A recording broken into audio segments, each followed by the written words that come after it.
And now, live from Seattle, the 1990 Goodwill Games.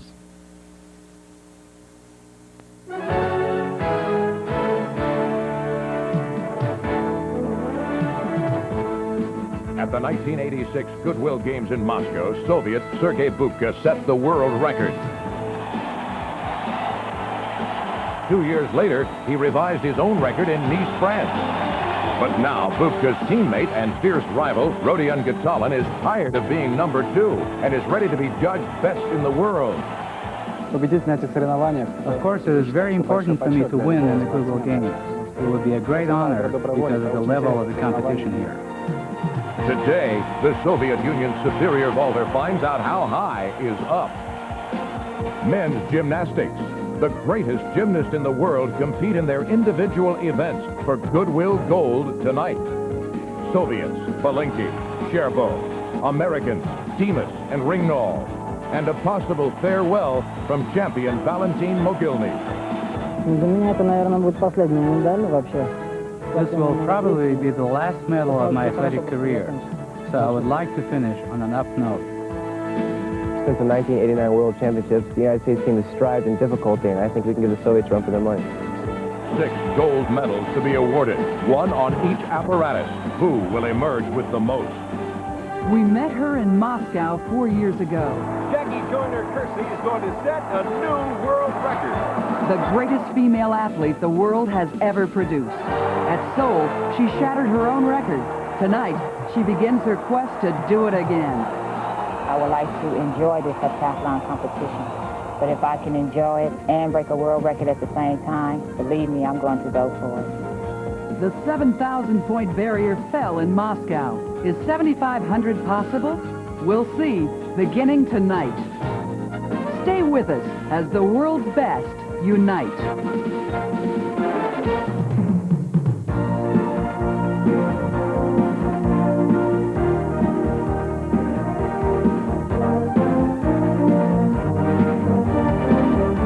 Tonight's presentation of the Goodwill Games is brought to you by Pepsi, the choice of a new generation. By Wendy's old-fashioned hamburgers, the best hamburgers and a whole lot more. By Advanced Formula Centrum with beta-carotene. Centrum, more complete from A to Zinc. And by your local cable system, proud sponsor of the 1990 Goodwill Games. Live in Seattle from our International Broadcast Center feeding the world, the anchor of the 1990 Goodwill Games, Larry King. Good evening and welcome. Day 3 of the Goodwill Games continues. Another terrific day of sunshine here in the Pacific Northwest. Record-breaking figures for Seattle. We've had plenty of it and already seen some of the best in international athletic competition. I'm Larry King, your host for 4 hours of coverage tonight, and we got stories and terrific sports experiences ahead, I think. Another thing about these games is the aspect of the word goodwill, that feeling last night when I spoke with Soviet cosmonauts orbiting the Earth. Last night, after all the performances and the shows and everything, got back late to the hotel, went into the elevator. Who's in the elevator? 2 cosmonauts, 2 astronauts. They've become friends because 15 years ago, they docked in space. That friendship continues now. The Russians spoke English, they embraced and said goodnight, arranged to have breakfast tomorrow. I think that's what this is all about. To my left, Hannah Storm, one of our co-hosts. Hannah, what's in store tonight? Something else the games are all about, Larry, and that's the best from one country challenging the best of another country. The Americans trying to reach to the Soviet Union's prowess in the sport of men's gymnastics, and tonight could be the best night yet. 6 gold medals to be awarded in men's gymnastics, 1 for each apparatus. We'll see Vitaly Sherbo, who was crowned the Goodwill Games men's all-around champion yesterday. We'll also see Valentin Mogilny on the pommel horse. That Soviet is known as possibly the best ever in that event. We'll also see the Americans, Trent Dimas, who has a chance for the gold on the high bar, 9.9 the other day, and Chris Waller and Lance Ringnall. Jim Simpson and Tim Daggett are live at the Tacoma Dome. Gentlemen, what can we expect? I tell you what you can expect, Hannah, and that is the most enthusiastic crowd we've seen here in 3 nights. They've always been enthusiastic. They're just announcing the competitors at this moment as you hear them behind us. And again, let's be a little chauvinistic here. The Soviets, as Hannah has said, absolutely outstanding, should dominate in most of the apparatus tonight. But as she also said, here come the Americans, led by Demas and Ringwald and Walter. It certainly is our strongest team we've put together since the Olympic Games in Los Angeles in 1984. They had a fabulous team competition, of course winning the silver, and Lance Ringno last night bringing home the bronze for the United States of America. Anna, you and Larry said it best. It's going to be a big night. Listen to them. 6 gold medals, 6 silver, 6 bronze, and we'll come back in a moment. The great thing about tonight's competition, this is the best in the world on their best events. We should see some terrific routines and some great tricks, Larry. Thanks, Anna. One of our marquee sports debuts tonight, track and field. Nick Charles, my man. Who are some of the big names we're going to see the next few hours? Larry, we're going to see some of the biggest, and we're at top speed now. I think we're going to hit the ground running tonight. Jackie Joyner-Kersee in the heptathlon for openers, the finest ever. David Patrick in the 400-meter hurdles. Evelyn Ashford's back, and in the women's 100. Bob Neal is standing by at Husky Stadium. Bob, what about the new track they've built there? You see any records falling maybe tonight? Well, Nick Charles, you're seeing Lake Washington here. We're right on the shore of Lake Washington at Husky Stadium. They've reconfigured the stadium for the track and field. There are about 30,000 seats here with excellent vision. And the folks who are here are already experiencing some excitement at Husky Stadium because you mentioned Jackie Joyner-Kersee. The women's heptathlon is already underway, and 2 events have already happened, and that's the women's 100-meter hurdles and the high jump. And Jackie Joyner-Kersee is within 3 points of the pace to break her world record of 72.91. So she is definitely exciting the crowd already in the women's heptathlon. Those 2 events have already gone by. The pole vault will be something that everybody will have their eyes on here tonight at Husky Stadium. And even though Sergei Bubka has scratched from the pole vault because of an injury, his teammate Rodion Gataulin is a treat to watch, and there are those who think that Gataulin may beat Bubka to that magic 20-foot barrier. And in the men's 400 hurdles, another event we're looking forward to tonight, a Jamaican Winthrop Graham faces a tough test from a couple of Americans, Kevin Young and David Patrick.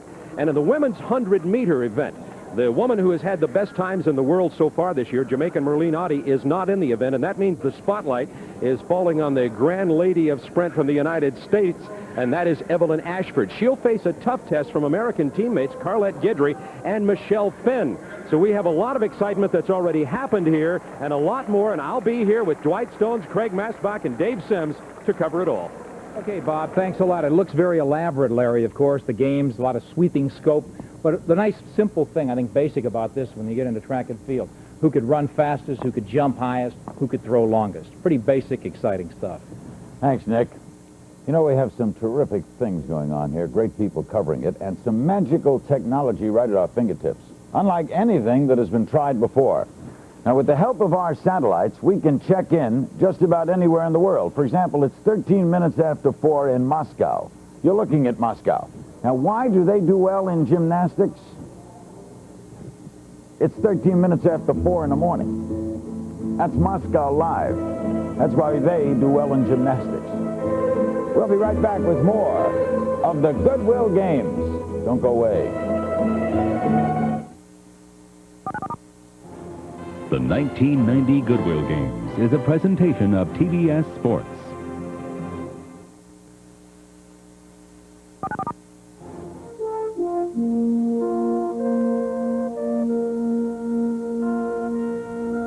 The man beside me is an expert on both Soviet and American culture. Soviet commentator, television personality, best-selling author Vladimir Posner. Welcome, Vladimir. Thank you.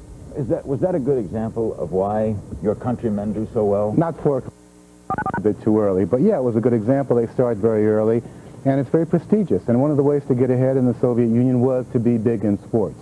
Also, they start very young. Very young, very young. Some say it's dangerous to start that young, especially with girls. Have you talked to your friends in Moscow at all the last couple of days? Yeah. What's been the reaction to the Goodwill so far? They liked the opening. They felt it was very human. Not as grandiose, perhaps, as in '86, but there was a human touch to it that you could relate to in a better way. The ceremonies last night. We'll be seeing you all 17 nights, Vladimir.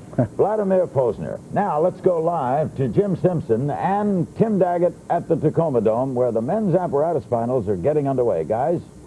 Thank you, Larry. They're warming up even now as we speak. And again, as we talk about the individual apparatus, let's keep in mind again that there will be 6 golds tonight, 6 silvers tonight, 6 bronzes tonight, and Sherman Belienki and Mogini and Sherba, as we said, will all be there. The Soviets have ruled thus far and will rule probably in most of the apparatus tonight. They have been dominant here at these Goodwill Games. They will continue to be. But the surprise of the competition has been the Americans. Of course, Lance Ringnow, as we referred to earlier, came home with a bronze medal in the all-around championships. But, you know, that's kind of like the decathlon in track and field. Tonight, we'll see the individual events. All 6 events, the best in the world. All right, there's a third member of our crew, and she's down on the floor right now, Kathy Johnson. Thanks, Jim. One of the exciting aspects of event finals is that it's an opportunity for some of the gymnasts that may not have figured into the all-around competition to shine on their very best events and maybe even take home some medals. So we'll see the best of the best on their best events to make for a great competition. Back to you, Jim. All right, Kathy, and the first will be the floor exercise. And again, as we take a look at the favorites, and they're not on the floor yet, I'll turn to Tim Daggett for his expertise. Well, first of all, we have to look at Valery Lyukin. He did a triple back somersault in the first day of competition. Was fantastic. Scored a 9-9 on that event. Also, Sherba from the Soviet Union. Fantastic competitor. But I think we should also, as we look down that list of competitors there, see no USA opposite any of those names. The floor exercise, that is where we fell apart in the team championship and rallied to take the bronze, and no one has qualified for the floor X. That's right, and that's where, of course, you do qualify for this individual event, is in the team championships, and we had a disastrous performance. But ironically, it's where Lance Ringnow won his bronze medal in the competition yesterday. So it really isn't that weak of an event. We just didn't have a good performance in the team championship. And now let us take a look at one of the men. Well, he is the man. After all, Vitaly Sherba won a gold along with the rest of his Soviet teammates on Friday night in the team. And then in the all-around, there was no question his worst performance last night in all 6 apparatus was a 9.75. And yes, you heard me, that was his worst performance. And Sherba may not be a Lyukin on the floor exercise, but he is someone to watch, and he is again one of those Soviets. And the surprise to a lot of people will be that Ogini, this may be his last, Storm said, performance internationally ever. But right now it is Vitaly Sherba for exercise in the individual apparatus race for the gold, silver. This boy is something else. I shouldn't a boy, but he is a very young man. I believe only 18 years of age, and he has a brilliant future in front of him. Was so dominant in the all-around championships.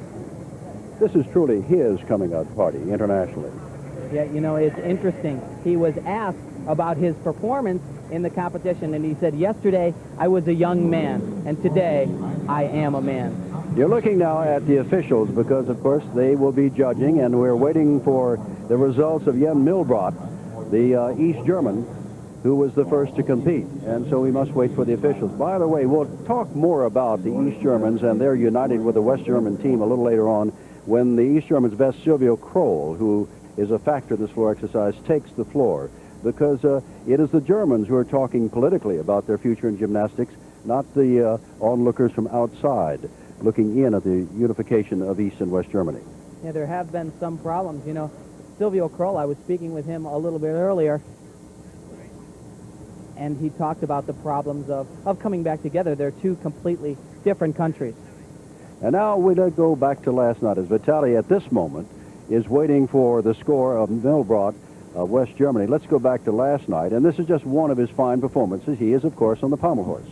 And he is so elegant on this event. And the thing that's ironic here is he is elegant, but this stuff is as difficult as it gets on the pommel horse. From this view, of course, you see how critical it is to keep your shoulders and hips completely on balance, totally synced over the pommel horse. The possibilities thus far have been 2 gold medals, 1 for team and 1 for all-around, and this man won both of them. Just fabulous, as we said. His future is so brilliant. Vitaly Sherba, who, like you, is now waiting, and now the score has come up for Milbrot, and it is a 9.450. So let us go from last night to tonight and get back to the floor exercises here, and Vitaly Sherba.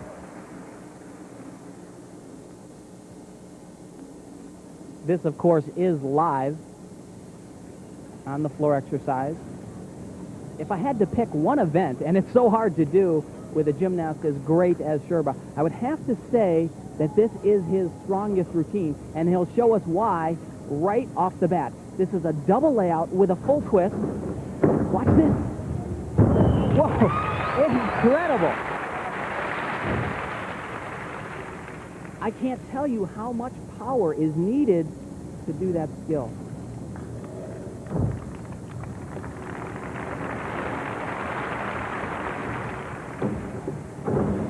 Double twist to an immediate punch front. An appreciative crowd, and they realize not only is he good, but he is doing many things that many other gymnasts will not do. He certainly is. But you know, the thing that sets him apart, okay, every once in a while we get a nice close-up of his face, and you notice there's no strain.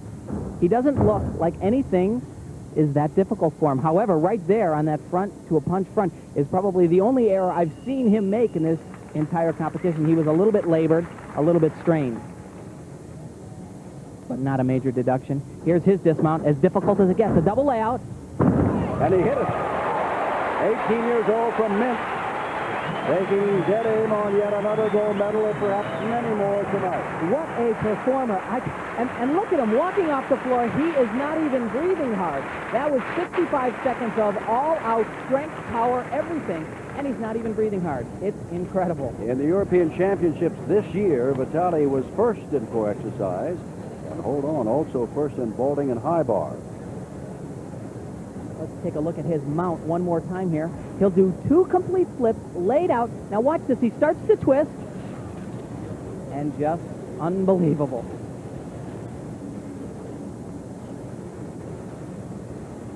For those of you who have not been with us the other nights, the team championship on Friday, the all-around last night, Saturday, this is what we've been witnessing and what the world has been witnessing, the expertise and the depth of the Soviet team. 9-8-2-5, 9-8-2-5. He is in medal territory, Vitaly Sherba. More on the floor exercise in a moment from the Goodwill Games.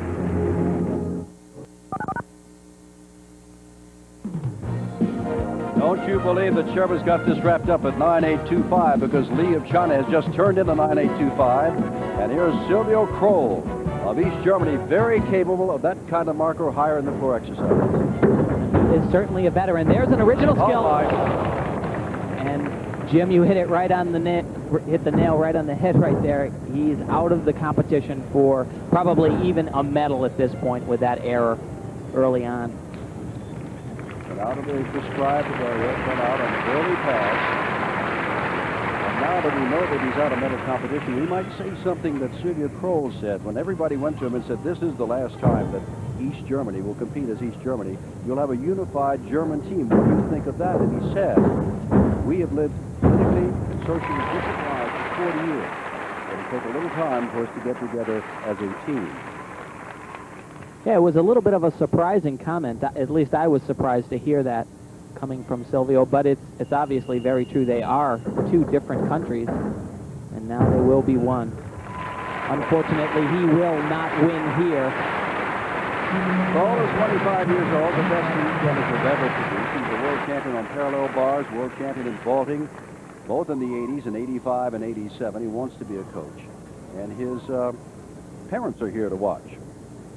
So thus far, it is Milbrod with a 9.450, but then after Sherba at a 9.825, Lee of China followed up with exactly the same mark. Keep in mind that down in the line, there's Liukin, who is capable of much more. And here's where the problem happened. Right here, right off the bat, just way too much rotation, over-rotates, and that one hand goes out. That's an automatic deduction of 1/10, plus the lack of control he shows. Here's his dismount. Once again, a little bit of a step back. Nothing major, but at that point, he knows that he is out of the race. You know, when I look at Silvio, he used to be one of the toughest competitors. Lately, I have to say he's made more errors than is expected. He just doesn't look quite as intense and quite as focused as you need to be to compete in this type of a stage. Well, we can't read into his mind, Tim, but we can certainly, you know, perhaps visualize the fact that he is thinking of all the changes in his own country, and maybe his thought processes have gone away from the intense competitiveness of gymnastics to what is going on in his world politically as a German. But we just are only just passing that along as a comment, not as a fact. Yeah, well, we have spoken to many of the East German athletes, and they have run into many problems. The subsidies, the payments have not been what they were in the past, and many of these athletes have had to take on jobs, whereas they were only training, and that was basically their form of employment. Now they have to support themselves, as many athletes do in the West. Now, here's a fellow that you've not seen, you did not see last night, but Terry Luyukin. And when he gets on this floor exercise, look out. On Friday night, he was a part of the team that won the gold medal. So let us go back in time to Friday night and watch this performance by Valery Luyukin. Let's preface this by saying that he is definitely the exception here. Watch this, a triple back. Incredible. You know, you watch that as a former athlete, and it's mind-boggling.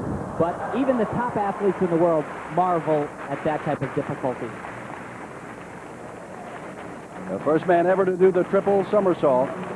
And now we have the score for Silvio Kroll, and it's 9.450. And so we will go to the next competitor. This is Miguel Rubio from Barcelona, Spain. And yes, that's right. In 1992, everybody will be gathering in Barcelona for the Olympic Games. He competed in the team championship as part of a mixed team, Spain, Mexico, Bulgaria, and Great Britain. But now he is on his own, going for the individual in the floor exercise. Very good competitor. He actually trains in the United States. That's an Arabian double front, just a little bit of a step. Not quite the level of difficulty that you need in a competition of this nature. Nice full in, back out. Miguel goes to Houston Baptist University, and as a student there in 1988, he was the all-around champion of the NCAA.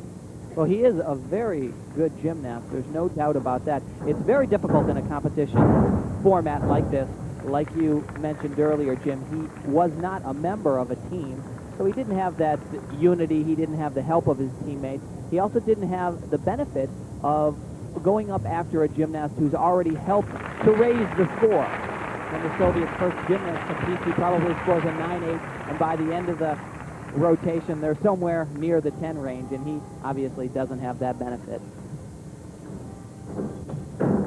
His dismount, a nice double back, nice and clean, and a great landing. Miguel Rubio of Spain. At the moment, the leaders, Sherba of the Soviet Union, Lee of China, each with 9.825. That's a very, very nice routine. But as I said, not quite the difficulty that we saw from Sherba, and certainly also we did not have the chance to see Lee today, but much more difficult routines. Let's watch here. I believe this is his first pass. It's an Arabian double front. What makes that so difficult is the landing is completely blind. You don't see the floor until your feet touch. Here's his dismount. This was the highlight of the exercise. Perfect landing, and that is going to help him with his score. This is the first of 6 apparatus gold medal attempts here tonight in the individual apparatus championships, and it is the last night as Rubio gets a 9.575. It is the last night for the men. They move out, and next Friday night, Boguskaya and the Soviet women move in along with Kim Semeskal of the United States and that whole team. So more gymnastics next weekend. This is the first time we've seen a Japanese competitor on television. This is Shinji Gamao of Japan. And of course, the Japanese were dominant in the sport of gymnastics back in the 70s. Basically brought it to a different level in men's gymnastics. Shinji Gamao with a full in, back out, double back with one complete twist. Very clean. Now that's a very interesting pass. What he did there, he put together a combination of tumbling elements, a 1.5 twisting back somersault, punched the ground, and went right into a 1.5 twisting front somersault, or a Rudy. This is his best event, and he gets no free ride in Japan. He works in an eyeglass store when he's not working out.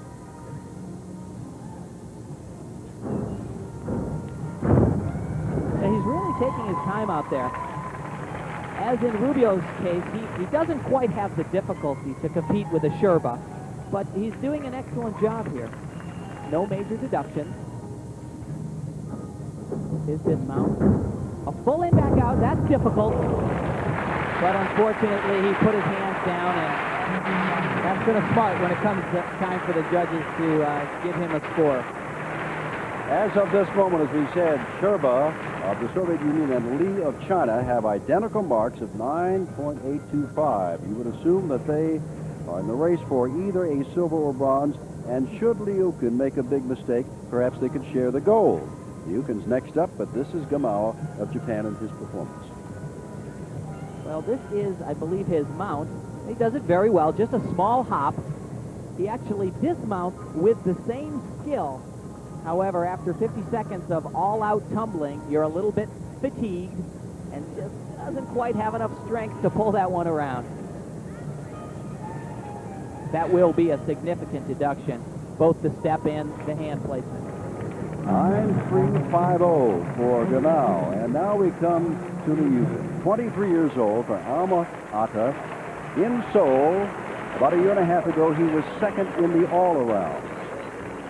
In at the end of that same year, he broke his arm, so he didn't have a great year last year. This is not his best event, but if it's not his best event, which is the high bar, I don't know.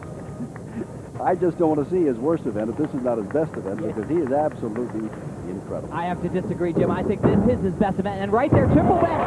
Wow! And you hear the crowd.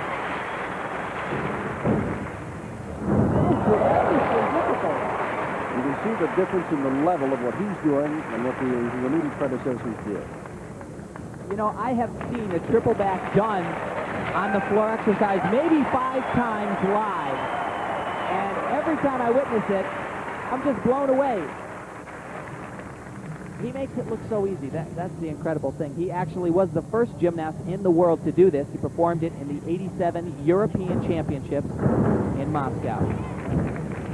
We are not judges, but you're probably looking at the gold medal performance should they not make any serious error from here on in. He's got one major tumbling pass left. This is very difficult, a full twisting double back. How about that? Well, how about that? You know, this guy is such a daredevil. He just pushes the limit of gymnastics. Every time he comes out on the floor, he just pushes it a little bit further. Larry Liukin. And they're the men who share the 9.825 score. Sherba, his teammate, and Lee of China. You notice the kiss on the lips there. I think that's reserved for only people who do triple back somersaults and land on their feet. Watch this. Phenomenal. 1 flip, 2 flips, and he is pulling so hard. 9-9. 9-9. There is your leader and probably your gold medal performer. There's still some men left, but they're not in the class of Liukin. The floor exercise you're watching live from the Tacoma Dome. The Goodwill Games continue in a moment.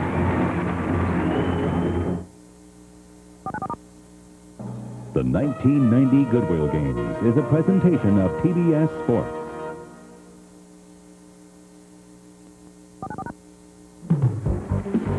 There was but one competitor remaining, and that was Adrian Gal of Romania, and he came nowhere near a 9.90. That was turned by Liukin, let alone the 9.825 turned by Sherba and Lee. So the first apparatus of the 6 and the gold medals have been decided in the floor exercise, and Valery Liukin has won it. And just look again as you look here at the gold and sharing the silver there, Lee and Sherba. But the night belongs to Liukin and his triple. Once again, I would have to say this is the most amazing skill being done in all of gymnastics. Just look at the height. His body's probably maybe 10 feet in the air. Remarkable. Well, thus far, there have been 3 gold medals given in men's gymnastics here at the Tacoma Dome, and the Soviet has won all 3. Let's go to Larry King. Thanks, James. The Soviets doing extraordinarily well, and what you see on our screen is live from the Central Army Sports Club in the Soviet Union. It's about 18 minutes before 5 in the morning there. Vladimir Posner is with me. Who is with us, Vladimir? Well, what you see there is an elite group of Olympic and world champions from left to right as we sit. You have Viktor Klemenko, you have Dmitry Belozerchev, probably one of the greatest gymnasts of all times. You have Larisa Petrick, Vladimir Markelov, and finally winding up you have Valentin Muratov. Let's start with Larisa and ask her what she thinks of what she's seen so far here. Первый вопрос вам, Лариса. Вы видели кое-что из соревнований. Какое у вас впечатление? Ну, мне больше всех понравилось выступление Валерия Люкина. Он великолепно выполнил тройное сальто в самом начале своего упражнения. А на сегодняшний день это один из самых труднейших элементов she was гимнастики. impressed by Lukin, by that triple back somersault. She says no one else can do that. Что я вижу, одна из первых это выступление Люкина. Мы все это выступление видим одни из первых. She was amazed by it even as a gymnast. Let's ask Dmitry, as a great gymnast, and 16 years old, he was breaking world figures, what he thinks of Lukin. Дмитрий, значит, что вы думаете о Люкине? Какое у вас впечатление? Вы все-таки один из выдающихся гимнастов. Ваше мнение? Я очень знаю прекрасно этого человека и очень даже рад, что он после очень тяжелой травмы первый раз выступил и очень удачно выступил. I know him very well. He had a very bad back problem. He had a car accident. Yeah, a very bad one. And the fact that he's done so well makes me very happy. Does Dmitry wish he were here? А вы завидуете немножко? Вам бы хотелось принять участие в этих соревнованиях? Как тут, так сказать, тянет ли вас, скажем так?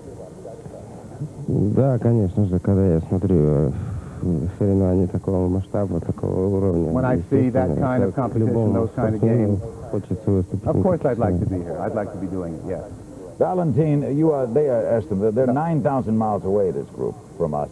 They're watching these people perform, and it's, the way I figured, about 16 minutes before 5 in the morning there.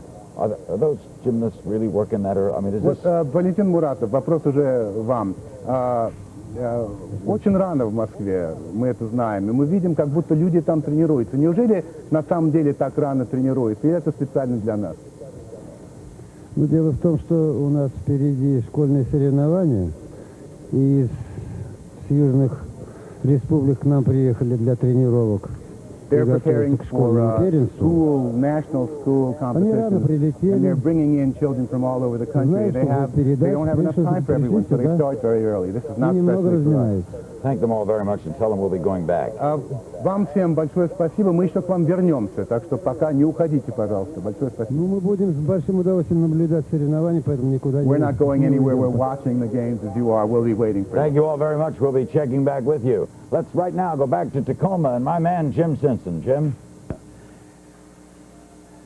Thank you, Larry. Liukin has won the gold medal, as we said, and Lee of China, very good on the floor, and he had posted the early 9.825 on the heels of Sherba's 9.825. And we could look down, Tim, and know that only one man could beat that, and he did beat it, Liukin. Yeah, there is Lance Rignall. Return to the young Lance Rignall. Rignall so far has won a silver and a bronze medal. His performance in the all-around team competition clinched that bronze medal for the U.S. gymnastics team. We asked Lance about his journey to these 1990 Goodwill Games. Well, here's his story in his own words.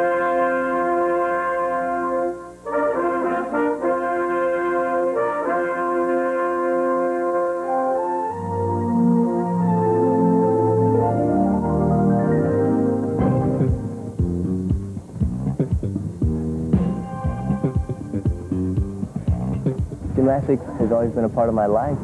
It seems that since my parents were gymnasts when they were younger and later went on to coach, it's inevitable that my journey to the Goodwill Games would be in gymnastics.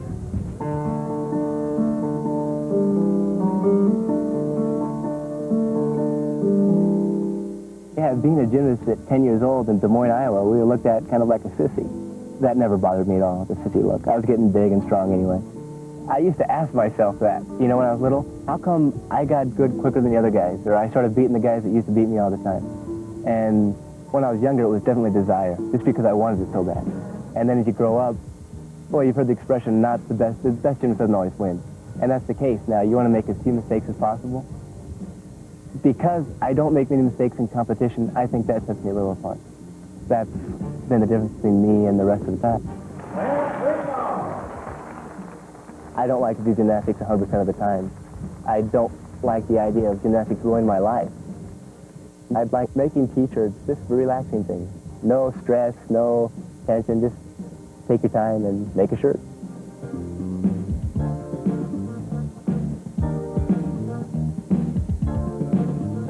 I'm in gymnastics right now because it's fun, and I love the people in it, and I like doing it.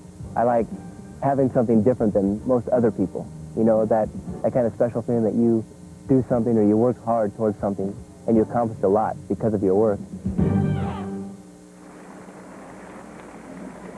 Oh, Lance Rignall, they called him a sissy when he was 10 years old in Des Moines. I don't think with the silver and bronze now, they called him a sissy. His next event is the event that we're now looking at, and that is the pommel horse.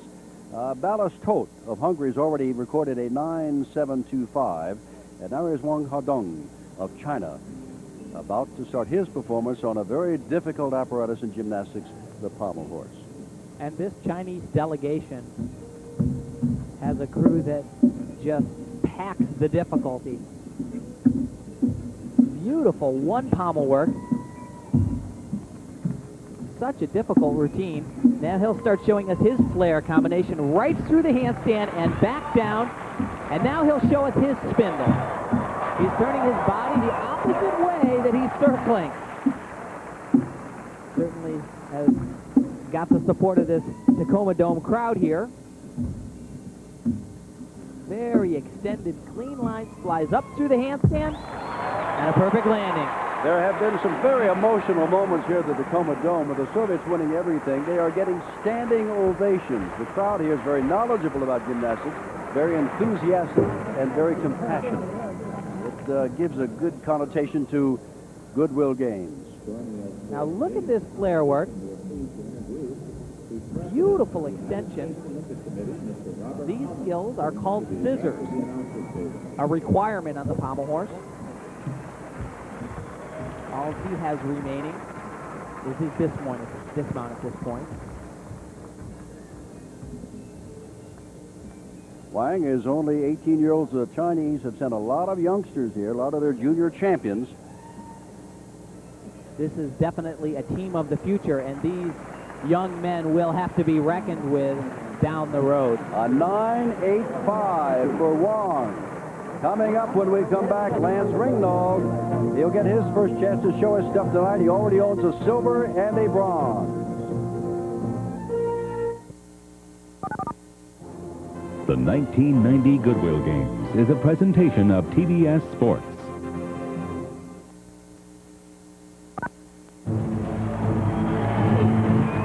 And here is the man of the American team's hour and moments of the Goodwill Games. Lance Ringnauld with the silver of the team, a bronze in the all-around, and his first event of the evening, the pommel horse. And not to take anything away from Lance, but this is not his best event. A tricky one to get started on. But working very well at this point. Oh, we have a little bit of a form break there. He's picked it up very well. The key to pommel horse is to make it look easy. The swings are long and smooth. And you must fly up to the handstand and, of course, stick the landing. Our leader at the moment is Wang of China, 9.85. In second place, Hungary, 9.725. And Chris Waller, who had a 9.9 in the team competition, is right behind Lance Ringnauld. Lance starts off very well. Some behind the back work, traveling across the horse. This skill right here is called a Magyar travel or walk, named after a famous Hungarian gymnast. That skill right there originated by one of my teammates, Peter Vidmar, going up into the handstand and dropping back down into the pendulum swing called the scissors. As we said, this is not Lance's strong event, but it was a respectable job. Pretty relaxed. And he said about that sprained ankle that he suffered earlier in training, it has little or nothing to do with anything anymore. He is just fine, thank you very much. Right now he is awaiting his score, and Chris Waller, who is the NCAA champion in the pommel horse, is awaiting his turn. And this is Chris Waller's specialty, the pommel horse. I don't mean to embarrass you, but the most recent individual medal by an American world competition in the pommel horse is the fellow to my right, Tim Daggett, who got a bronze in the '84 Olympic Games in this particular event. And this is what they're going through, Tim, as you take a look at the screen of the judges here. Exactly. We are looking at one of the terminals, and there is a discrepancy, obviously. In gymnastics, the scores must be what we call in range. That means if one of the judges has a 9-9 and another has a 9-6, these scores are not in range. They must get together, talk about it, and find out where the discrepancy lies. And that is what they're doing right now. You mentioned earlier, Jim, that Lance looks very calm, very relaxed right now. Well, sure, he finished his routine. And it's usually a great relief when you've gotten off. And that's interesting. We see that right there. We actually have a 9.85 and a 9.5. Those are way apart on the gymnastics scale, and they have to come much closer before a score can be posted. In the meantime, Ringgold waits for his score, and Chris Waller waits to compete. You know, this was always one of the most difficult parts for me, not waiting for your score like we see Lance, but this part right here. You're all set, you're all psyched to go, and somebody's telling you, no, you've got to wait, you've got to hold. We're not ready for you yet. 9.70, and Ringgold has no chance at all for a medal in this particular apparatus, which is not his best event. Well, he'll have a chance later on. As we mentioned, he is spectacular on the high bar and has a good shot not only for a medal, but even a gold on that event. Now, Chris Waller, remember, in the team championships on Friday night, had a 9.9 in this event, and he has won the NCAA championship in this event. So we look for something spectacular. He starts out big.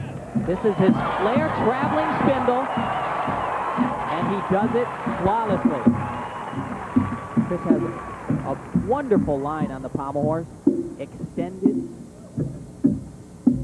When he's on, he looks very smooth, never labored. He needs to get off the pommel horse without a break, and he'll be right in there. Beautiful routine. Hey, look at that. Chris Waller turns it on. The best mark thus far is by Wang of China, 9.85. That's just about as good as I've seen Chris do it. No visible errors whatsoever. Let's watch his start here. Now this is tricky. Look at his hands are going every which way in between the pommels, straddling the pommels, while he's flaring and spindling his body. Here's Chris's dismount. Toes very well pointed, right up through the handstand, and a full pirouette to a perfect landing. And now comes what, for many people, you said the hard part is getting ready to go, but he's still awaiting that score. And here it comes, a 9.9. Incredible score. You know, I said earlier that this American team was going to be winning medals, and they are. Waller with a 9.90 lead, but Bulgaria, the Soviet Union, is yet to compete.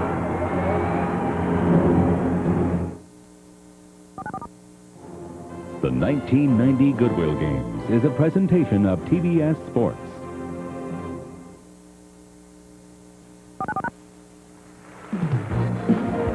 Valentin Mogilny, who won this event at the 1986 Goodwill Games, now stepping up.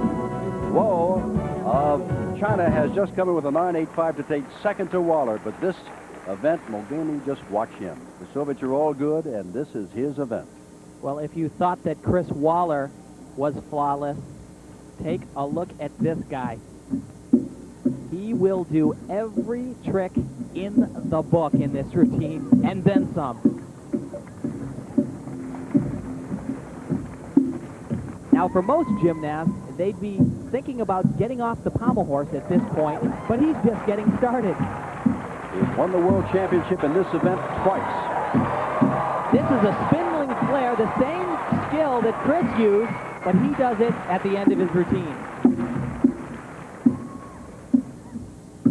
You know, in the team competition, he scored a 9.85, kind of ran out of gas at the end. If he hadn't, I think he'd have gotten a 10 for sure. If this goes up there, I'm betting on a 10. That could be right there. I think he's got it. I don't know. I've never seen anything Better than that in pommel horse. Outstanding. Valentine Mogilny, twice a world champion in this event and a world championship performance tonight. Beautiful, elegant, extended line. Never out of control. Never holding back. This his flair, travel across the horse while spindling. And now his dismount. Today, unlike in the team championships, he just flies to the handstand. And his score is 9.975, not quite a 10, but nevertheless, he is the leader. At the moment, Chris Waller is second, and Valery Belyanki of the Soviet Union will be the last to compete. So you can just kind of mark up yet another medal for the American team in the person of Chris Waller. But the question is what? Because here comes Belyanki. You know, that is disappointing. I'm really surprised that he did not get a 10. That was a 10 in my book. Belyanki, of course, he's working very well also. Although he swings very nice, not quite as extended and in control as Mogilny. Had a little bit of a break there also. That could open the door for Chris Waller for a silver medal. But an excellent job. Good job, and remember, every goal thus far, the team, the all-around, the full exercise tonight, and now the pommel horse belongs to that strong Soviet team. The question is, what did Belyanki get? Did he get good enough to take second, tie for first, take first, or what? With a 9.975, Mogilny is the leader. This is where that one little error, so you see that he bends his elbow right there. Just depends on what the judges think, if they caught that, but that could very well be that 1/10 of a point that Chris Waller needs to not only medal, but bring home the silver. So as they march on to the next apparatus, which will be the rings, which you will see, we await the results, the final results here, to see what the finish is. We know that Chris Waller has won a medal. We know that Mogilny has won the gold. We're just waiting to see who gets the silver, who gets the bronze. And I'm sure they are conferencing at this point. If they weren't, we would have the score. There most likely is a discrepancy here. And I'm sure you know, if you're an enthusiastic follower of gymnastics, there yet remains to be decided tonight. 4 more. Here we go. 9.95. So he will finish second to Mogilny. They get the gold and the silver, and Chris Waller of the USA gets the bronze. The Soviets continue their domination. The next time you see us, we'll be on the rings. So from the Tacoma Dome, let's go about 30 miles up the road to the International Broadcast Center in Larry King. Thanks, Jim. The proverbial Goodyear blimp is always with us. The Goodyear blimp atop the scene over Seattle for these 1990 Goodwill Games over Husky Stadium, where all track and field events will take place. That blimp is being piloted by Captain Joel Chamberlain. He's in the LA-based Columbia. That blimp, by the way, has 205,000 cubic feet of helium, and it took 5 days to get here from Los Angeles. The things you learn here boggle the mind. Back with more. Don't go away.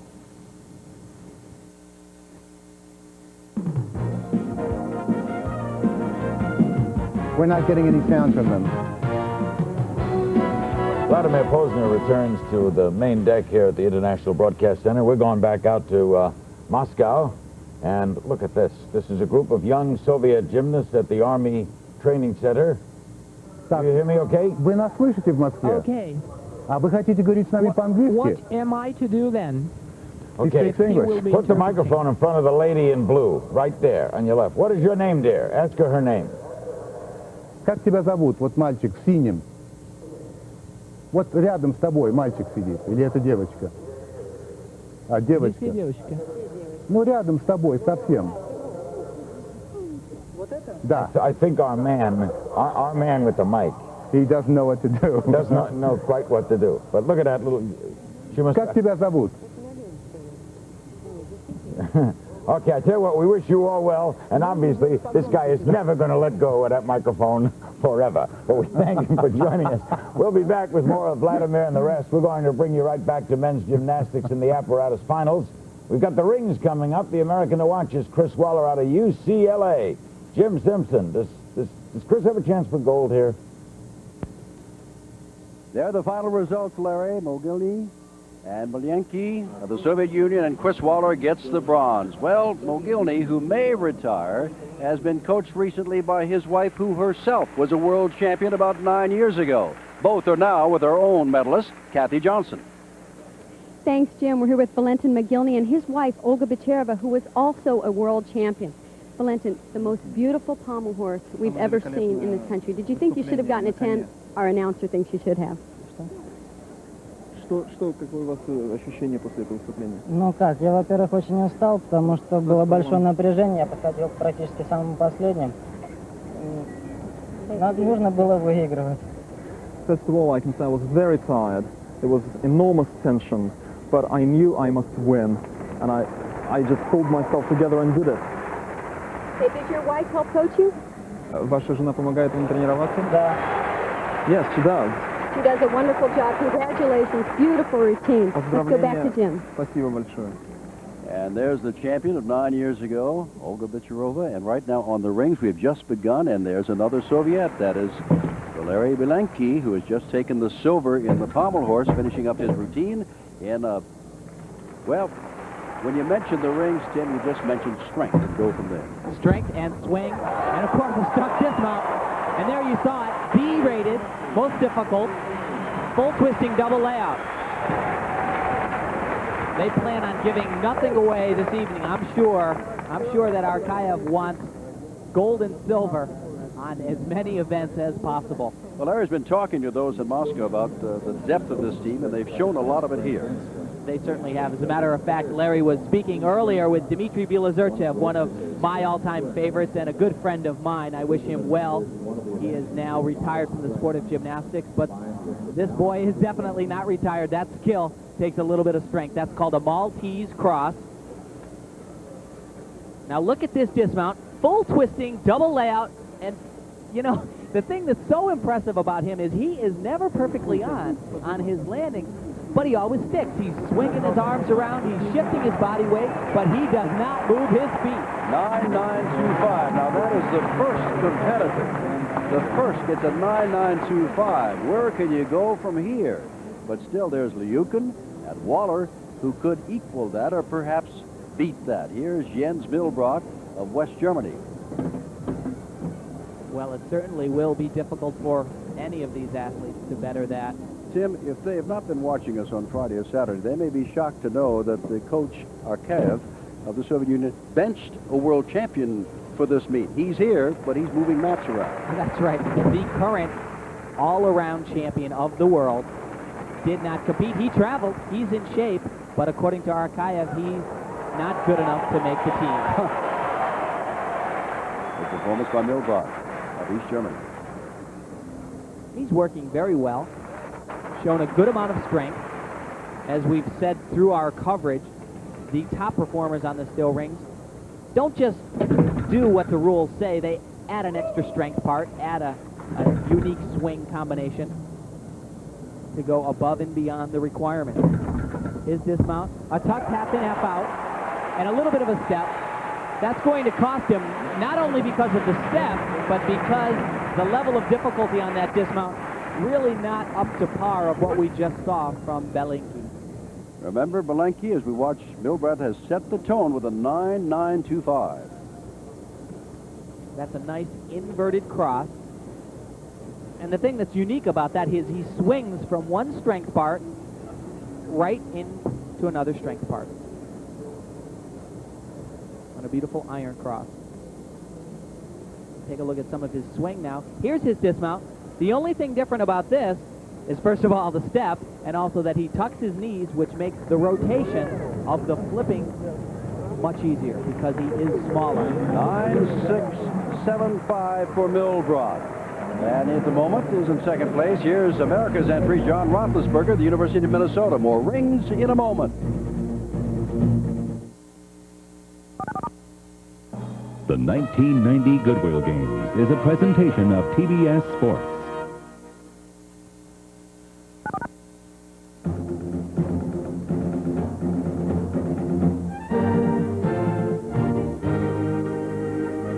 We are back in the Tacoma Dome. We're in the third of the 6 rotations tonight for the individual apparatus gold, silver, and bronze medals.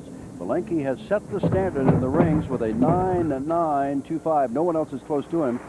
And as you take a look at the American team there, as they are looking up at the Spanish man, Miguel Rubio, of whom they are very familiar. With whom they're very familiar. As a matter of fact, many of them compete against Miguel in the NCAA program. He's working very well. Watch this skill. Oh, he didn't do it there. I thought he was going to do.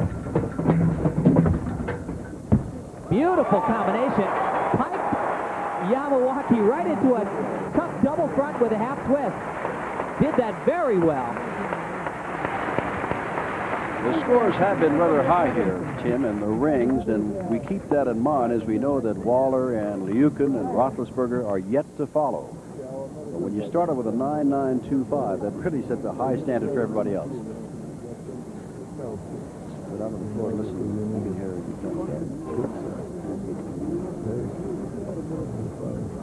Chris. Hello, Coach Jimmy. That's right. That is my old coach, Yefim Furman from UCLA. Chris, of course, also a Bruin. Getting some last-minute instructions from his coach. Miguel shows us very nice work there. Swinging right through the handstand. Now, there's an interesting combination. A piped double whip it right into a double front with a half twist. Very difficult.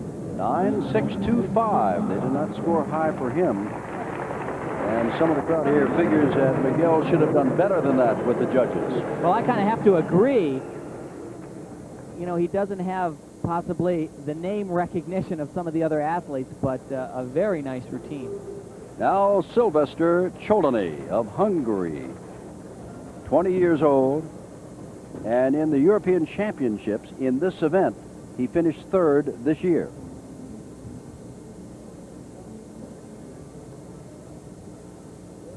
Starts off right away with a kick to a cross pullout, pressing right up to the handstand. Very difficult.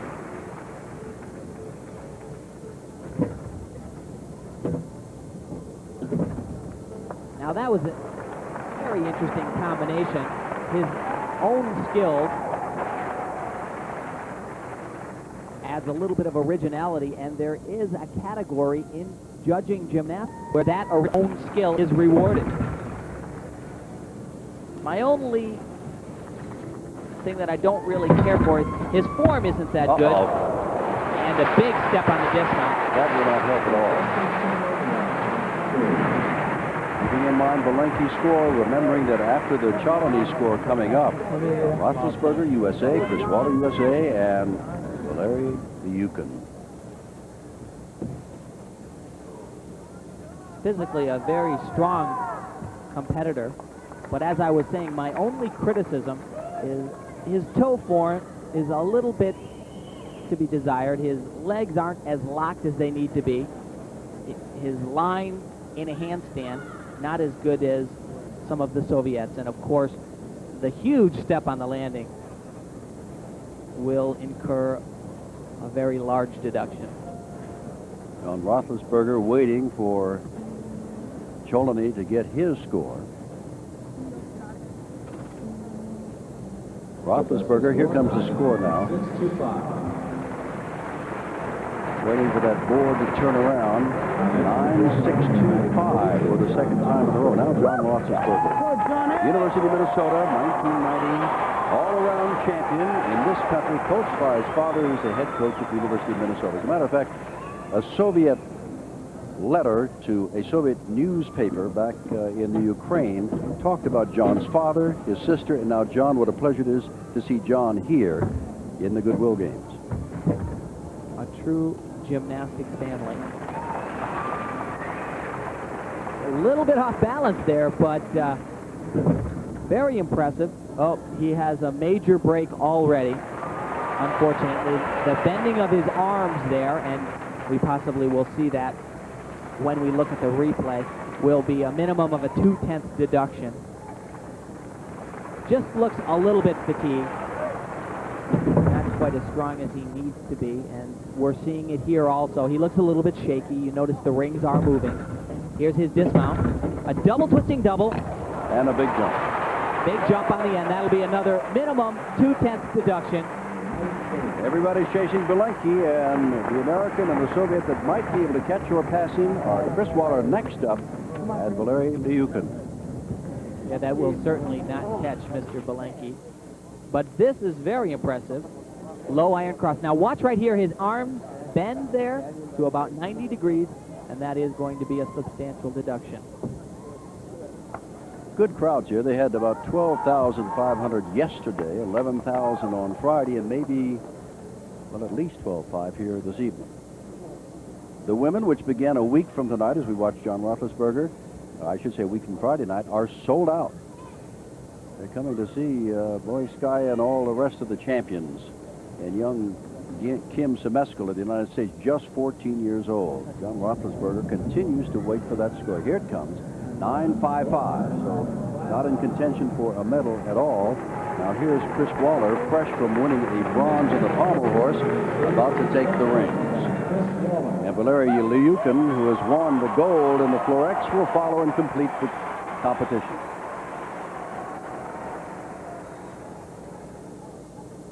We mentioned earlier that Chris's strongest event was the pommel horse. This a good event for Chris, but parallel bars and high bar probably a little bit stronger, but he starts out impressive with a back roll or an Azarian to a cross. That's D-rated, and he kips to an L cross. Holds it a little bit long just to show the judge that this isn't that difficult for me. Anything better than 9.7, and Chris Waller will be in medal contention. Well, so far he's right on track. Nice giant swing to the handstand. The critical part for Chris is swinging combination. A little bit of a control problem there, as you notice, the wavering of the back. Now his dismount, he must stick to be in contention. Double layout. He did. Little teeny hop, not quite a little bit of a hop. You know, when they're that small, sometimes you get the benefit of the doubt, but now here's the situation: a 9.925 for Belenky, and then Ristosov of Bulgaria's 9.70. So he is currently in second, and lurking in the background is Valery Lyukin, who is very good in this. So we'll see how well Waller does with his performance. Very difficult to move into a cross position like that, and he kips right into an L cross right there to show something a little bit different. But you know, when you're competing on this level, you're in the finals of the Goodwill Games. It's not good enough to just go through your exercise. You've got to do it perfect, and Chris had a little bit of a problem near the end, and of course the hop on the landing.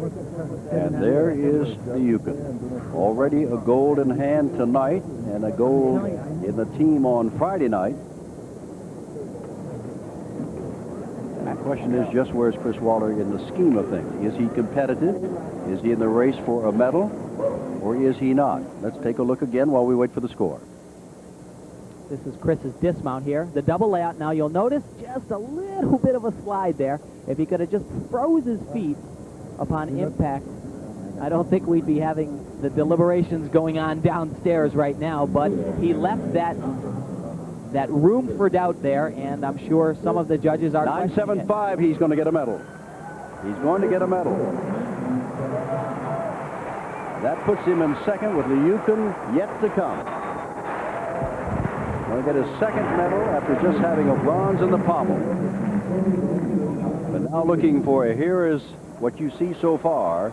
And you can see the Waller second. He'll probably drop down to third because here comes a man who is a master of the rings, Valery Lyukin. That's right, and unfortunately on the floor exercise, I think I said that that was his best event, so I can't say it on the rings.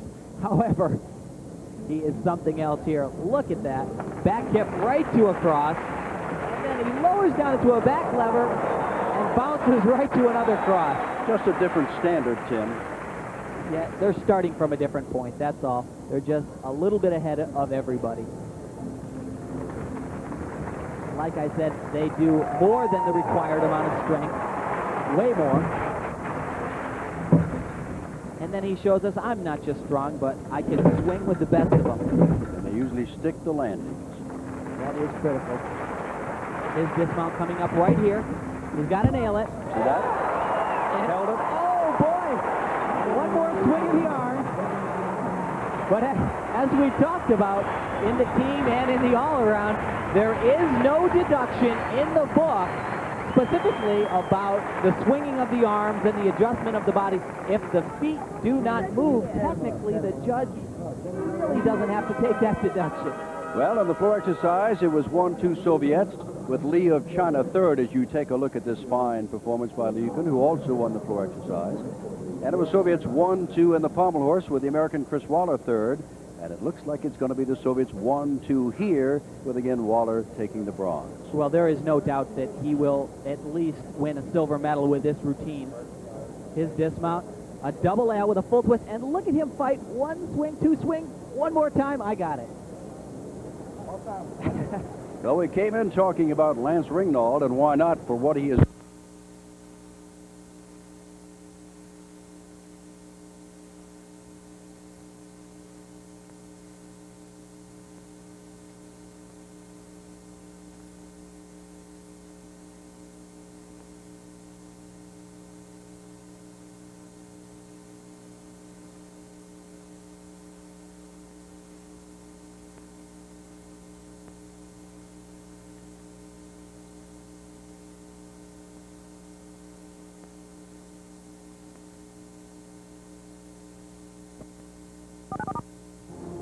The 1990 Goodwill Games is a presentation of TBS Sports.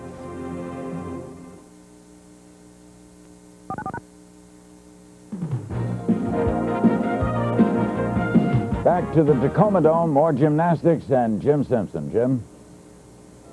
We are now in a medal ceremony here, and this is for the floor exercise, and there is Valery Liukin. And by the way, he did not win the rings. Belenky, the first man in the rings, won it by 0.05 of a point. And here comes yet another fine Soviet gymnast. This is Vitaly Sherbov, all-around champion in these games, and also winning a gold in the team championship, getting the silver in the floor exercise. And Li Shuaoshuang from China also will receive a silver, and the point to be noted there, he is only 16 years of age, competing with the best in the world. You know, we talk about the depth of the Soviets. We've had 3 events tonight, and we have had 4 different Soviets do very well. Your medalist. Here you are, Liukin won the floor. Mogilny, coached by his wife, the pommel horse, and Belenky first in the rings and got a 9.925, won that.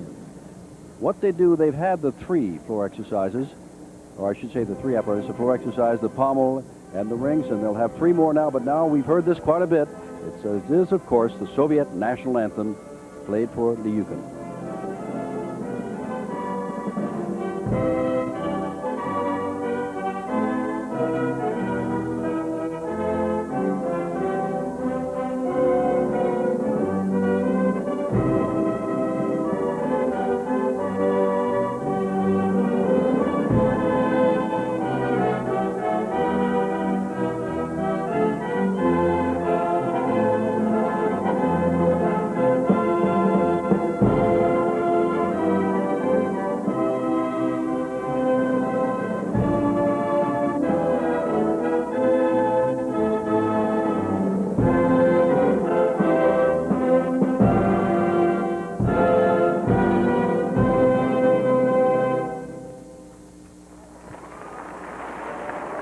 Every single gold medal thus far, and now there have been 5 of them, have been won by the Soviet gymnastics team. They are incredible. They set a new standard. The rest of the world is trying to catch up. A lot more men's gymnastics later on in our broadcast. Now back to Larry King. Thanks, Jim. Wow. What performances. You know, when I was a kid, I was listening to the radio once. It was the Milrose games at Madison Square Garden in New York, and the announcer said there were two impossibilities. There'd never be a 4-minute mile, never, Nick Charles, never be a 4-minute mile, and there would never be a 19-foot pole vault. Never. Can there be a 20-foot pole vault at the Goodwill Games? Hey, maybe tonight, Larry. You go back a way, don't you? I was a kid, but I remember. Real young, I'll tell you, child prodigy. Yes, they're reaching for the rarefied air, Larry. There can be a 20-foot vault any day now, maybe tonight. And a regular feature in our Goodwill Games coverage will maybe show you how this thing has evolved. It's the Toshiba analysis, a way of looking at figures and statistics to tell the story of the way sports is constantly changing. Tonight, it's the evolution of the pole vault. And we look at it and we'll get a good idea. You can see the way it's gone dramatically, the rise, and it's been steady. Pole vaulters are inching towards the 20-foot barrier. The world record's 19 feet, 10.5 inches, set by Soviet Sergei Bubka in 1988. Technology has brought the 20-foot barrier down to earth and now made it approachable. Dutch Warmerdam used a bamboo pole to break the 15-foot barrier in 1940. The introduction of fiberglass poles around Larry's time now in the 60s caused barriers to come tumbling down in rapid succession. 16 feet in 1962, 17 feet a year later, 18 feet in 1970, and 19 feet in 1981. Bubka is the likeliest candidate to break the 20-foot barrier. The Olympic champion has raised the record 9 times since 1984. Bubka injured his back and won't be competing at the Goodwill Games. But countryman Rodion Gataullin, who displaced Bubka as the world's top-ranked vaulter last year, already has cleared 19.9 indoors. Sergei Bubka's control of this event in the past 5 years has not been an easy winning streak to break, but his highly competitive fellow countryman, Gataullin, has worked fiercely to gain top rank. Some believe Gataullin, not Bubka, will be the first man to vault 20. So let's hear about his journey to the Goodwill Games in his own words.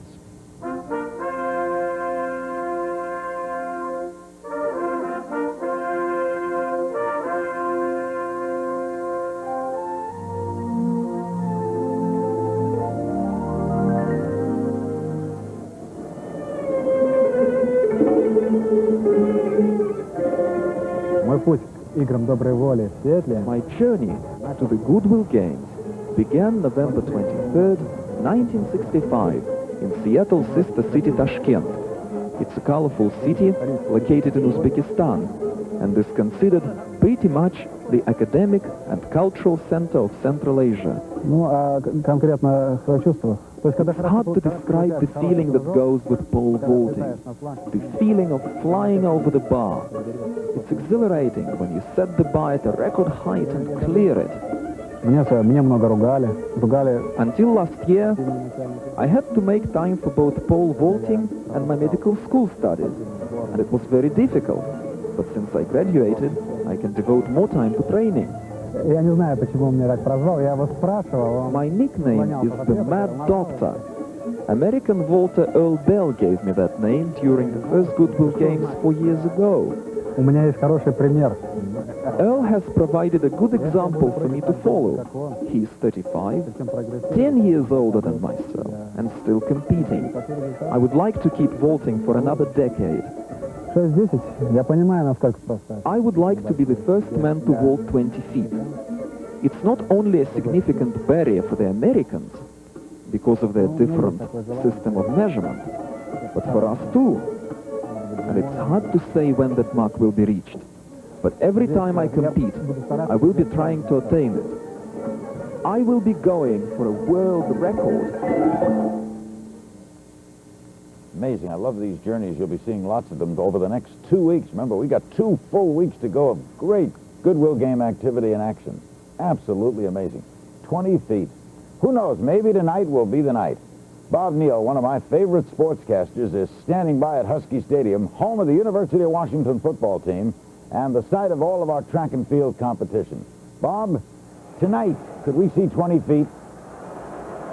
Larry, that's a very good question, and some of the feeling among the track experts here at Husky Stadium, including our Dwight Stones, is conditions are very good, and the competitors are performing very well early on here at Husky Stadium. The crowd, by the way, is very into this. We have a large crowd and a very educated track and field group of people here, so they're finding the interest at a very high level in the pole vault. The world record in this event is held by Sergei Bubka, as Nick told you just a moment ago, at 19 feet 10.5. and they've moved over the 19-foot mark already with the bar here. It's up at 19-1 right now. Covering this event with me is Dwight Stones. And Dwight, let me pose this question to you that Larry posed. What kind of conditions do we have here tonight vis-a-vis this field and the chances for something really exciting to happen? You already heard a cheer right here, Dwight, as these competitors continue to clear higher heights.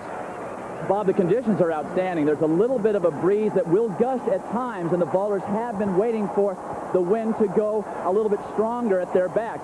This field is not hurting with the absence of Sergei Bubka, lost to a back injury. He's resting up for the European Championships. Rodion Gataullin, who we've just seen his journey, is jumping very well. He's only taken one jump. He opened the competition at 18.9 1/4. Now, a number of American vaulters are still left in the competition, and they are now jumping at 19.1, and they are really in deep competition here. Well, let's have a look at the competitors remaining. As you see, there are 5 remaining, and Rodion Gataullin has cleared at 19.1, and you'll notice missing from that list is American champion Earl Bell. He was eliminated early in a surprise, Dwight. American champion Earl Bell. The wind was not gusting for him early on in the competition. He told me the runway was very fast, and if he could get some wind at his back, he'd have a much better chance of jumping well. But here on his third and final attempt at 18.3 1/4, he runs into the bar with his midsection, and he is eliminated from the competition, still leaving 3 American vaulters in this field. The bronze medalist from Seoul, Grigory Yegorov, one of many young 19-foot-plus vaulters from the Soviet Union. His first attempt at 18.9 1/4, and look at the daylight. Plenty of room to spare for Yegorov. His first attempt clearance, 18.9 1/4. Now next up, Rodion Gataullin, the silver medalist from the Olympic Games in Seoul. This was his opening height. The first attempt in the competition for Gataullin. And he clears with about the same amount of room to spare. Look at the hip height over 18.9 1/4. And you could tell that something was going to happen later. Now, American Scott Huffman, very short at 5'8", very fast. His first attempt at 18.9 1/4. He has a very unorthodox style of vaulting. Watch what happens when he comes off of the pole. His right leg goes up like a straddle high jumper from the 60s. His left leg goes around the bar like a trail leg of Valerie Brumel. He takes a couple of twists. I'll give him about an 8.2 on that jump. First attempt clearance, 18.9 1/4 for Huffman. Bar was raised to 18.11 at that point, and Tim Bright, who is one of America's best decathletes, a 1988 Olympian and decathlon world record holder in the pole vault. His second attempt at 18 feet 11 inches. He's concentrating on the pole vault the last couple of years. Jumped 3 times over 19 feet last year, and with a slight brush, Tim Bright clears 18.11 on his second attempt. Time for his second jump of the competition. Rodion Gataullin, the bar at 19 feet 1 inch just moments ago. Gataullin, tall, very, very strong, excellent speed on the runway. And he is flawless in this competition, having taken only 2 jumps, and that jump actually a better technical effort than his attempt and clearance at 18.9 1/4. Gataullin really putting on the pressure on the rest of this field. Well, Dwight, already you heard the crowd noise in the background. They are cheering on these pole vaulters, and we're going to go down to the field level now, where Tim Bright, you just saw him in the highlights there moments ago. You see the pole vaulting pit there in the lower right-hand corner of your screen.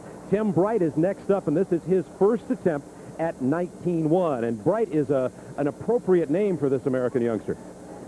Well, there's no doubt about it, Bob. Again, one of America's best decathletes. In the 1988 Olympic trials, he finished the 1500 in a time comfortable enough to assure his spot on the team, and then went right over and started warming up for the pole vault competition.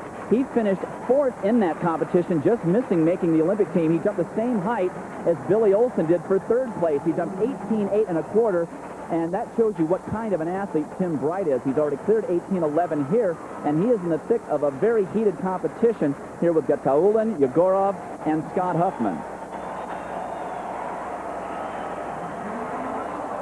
Bright waiting for a little bit of wind. It has gusted at times, but it's been rather mild throughout the afternoon. These vaulters use a tremendous amount of speed, even though they're carrying a 16.5 to 17-foot piece of fiberglass in their hands. And he's been using the most of the 2 minutes as he can to try and get a nice, strong, consistent prevailing wind at his back. There is no wind-aided pole vault, so the stronger the wind, the more speed can be generated. And Bright is now encouraging the crowd here, a crowd of about 20,000, to get behind him on this very crucial attempt at 19-1, as the crowd also almost simultaneously cheers the walkers. Tim Bright underneath, something's not quite right, may have changed poles, didn't quite plant correctly, and goes under the bar on his attempt at 19-1. Dwight, 19-1 would be a personal best for Tim Bright. Of course, he'll have another opportunity. And Tim Bright decides not to go for it this time, but he'll have another opportunity. So, along with Dwight Stones, this is Bob Neal at Husky Stadium, and that's the story right now, Larry. Thanks, guys. That is one tough sport. We'll be going back all night long to Husky Stadium. I can promise you, folks, you will not miss a thing. More gymnastics coming up. And we'll let you know the time on the vault as well. All that ahead on the Goodwill Games 1990 from Seattle. I'm Larry King with Nick Charles and Hannah Storm. Stay right there.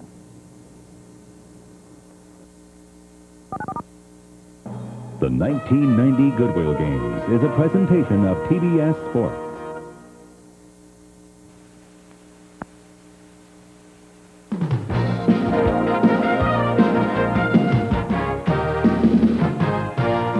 An old axiom in television, I'm just learning that the anchor is last to know. Now, what happens, we have Steve Largent, the former football great, for the past 2 nights, and for the next 2 weeks, Steve's going to be somewhere in the state of Washington. They don't tell me where. He's called our Voyager. As I turn, I see him for the first time. Oh, my God. Where are you, and who are those people, especially the two at either end? Larry, no, this is not the Largent family reunion, but I hope my mom does see me in this tuxedo. I'm backstage at the Seattle Opera House, and these are some of the performers. You know, Larry, when Ted Turner created the Goodwill Games 5 years ago, he had more in mind than just setting up Olympic quality competition. No, as you know, he wanted to help unite the people of the world, and that's becoming a reality. Tonight is the opening night production of the Russian opera War and Peace. War and Peace is based on Leo Tolstoy's novel about war-torn Russia in 1812. Take a look at this performance.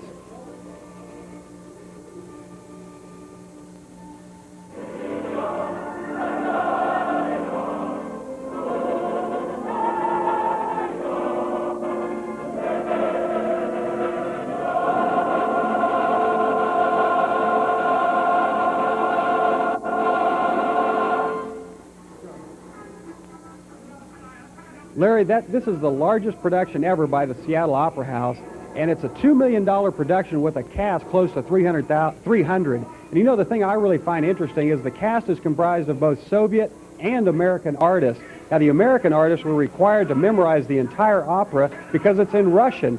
Now, Larry, that's impressive because it's a 4-hour opera. I have trouble saying Vladivostok. Steve Largent, when he signed with the Seahawks, he never knew that 14 years later he'd be backstage at War and Peace doing opera breaks. Back to men's gymnastics competition. Jim Simpson and Tim Daggett are at the Tacoma Dome, and let's rejoin them for an update, guys. All right, Larry, we're in the vaulting right now. Lance Ringnauld had a superb first vault. They take the 2 vaults, and then they average them out for their overall score. And as Tim Daggett will be quick to tell you, this is one of the better vaults that Lance has ever had. And he's doing an unorthodox vault, the Yurchenko, with a full twist, and he rocks the landing. He got a 9.8 for that, but a 9.5 for his second vault, and wound up with a total of 9.675. Silvio Kroll, in the early going from East Germany, is the leader with a 9.775. Ringnauld is second, but we still have Belenki and Sherba of the Soviet Union yet to go. And watch this full twisting Yurchenko, and the most critical part, he sticks it cold.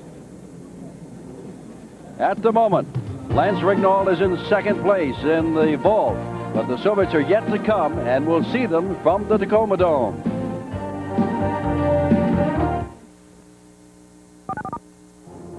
The 1990 Goodwill Games is a presentation of TBS Sports.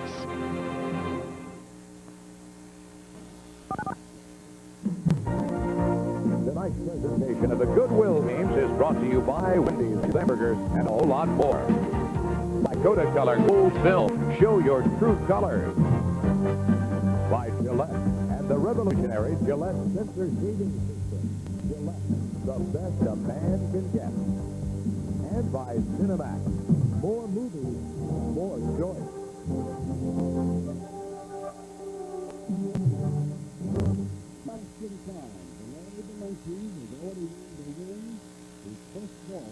The top score at the moment is Cole, 9.775 on the average of his two balls. Beautiful laid out Tsukahara with a full twist just on the landing. That vault, of course, popularized by the legendary Mitsuo Tsukahara from Japan, of course. Now watch this. He gets excellent repulsion off the horse. His body rises way up there. Laid out with a full twist, just that little bit up. Once again from a different angle. Throws his arms out to the side. Flares it a little bit early. Remember, though, the men in the finals as do the women. However, the women in the team and the all-around will not average the score. They take the highest score. Here, the men will average the score, and that will determine the medalist. 9.725. What's the old showbiz term, Dick? Folks, you ain't seen nothing yet. This is Belenky, but right behind him is Sherba, who could turn in a 10 here. That's right, but he'll try to outdo what he just showed us there. That was a Tsukahara with a full twist. He'll go it one better this time and add another complete rotation in the twisting phase. So he'll do a double twisting. Tsukahara. There it is. Just a little bit off balance. Yesterday, in the warm-ups for the all-around competition, took a very big spill, and both the Soviet coaches came running over and conferred and walked down and did pretty much a flawless vault. And speaking of Soviet coaches, you just saw him. And there's the man who currently has a leader with his average of 2 vaults, Kroll of East Germany, 9.75. And he is no stranger to the lead. He is a world champion in the past. But watch this 2 twist. It's a little comforting to see, though. He actually has a technical error while he's doing this. You'll notice about halfway through the rotation of the twist, his arms come a little bit over his head. That causes him to slow down in the flipping mode and gives him a little bit of problems when he has to land. Still awaiting that score, 9.725, remember, on the first vault. And the second vault has not yet been posted. So when you see Kroll there, it's the average. Belenky is just his first of 2 vaults. And you would assume that, well, that he was his or move ahead. It's that simple. And waiting is Vitaly Sherba, who is just an absolute superb performer on the vault, as he is in many other situations. After all, he won the all-around championship last night. Here comes the score, 9 for his second, and that gives him 9.762, and he is still behind Kroll of East Germany. So Kroll is first, Belenky is second, Ringnold is third, and the man about to go right now, Vitaly Sherba, is the favorite to win it all. He will be showing us the most difficult vault of the competition. This is the same style Lance used, the Yurchenko. Beautiful full twist, but a little bit of a hop on the landing, and he is not happy with that. I've seen him do this vault with just a full twist about 4 times, and every time he's done it until now, he has stuck it cold. That one, he took a hop. As we said earlier, this is one of the newcomers to international success, Vitaly Sherba, only 18 years old, and he is the European champion. Now, the same vault that Lance shows us, but boy, does he rise off that horse. Tremendous post flight. Very aggressive here. The round off onto the board, back handspring to the horse, and a laid out full twist. Flares his arms out to the side. And you see there just how critical the hand placement on the horse is. You know the kind of talent they have. Well, it's a 9.85 for Sherba in his first. kind of talent they have in the European Championships. Well, Vitali finished first in the floor exercise, the high bar, and the vaulting. Now here he goes for yet another goal. He'll mimic his teammate, but with his own style vaulting. Belenki started with a full twisting Suk, did a double twist. He'll do the same here. Double twisting Yurchenko. Whoa! Incredible! Well, we haven't seen it yet. I thought we were going to see a 10 with McGillney on the pommel horse. It was a possibility with Belenki on the rings, and now we have a legitimate shot. The crowd wants it. And for the first time in the gymnastics, the Soviets, with a chance to finish 1-2, gold, silver, will not. Kroll will take the silver. But watch this. Double twisting Yurchenko, and he just nails the landing. I think they're going to give it to him.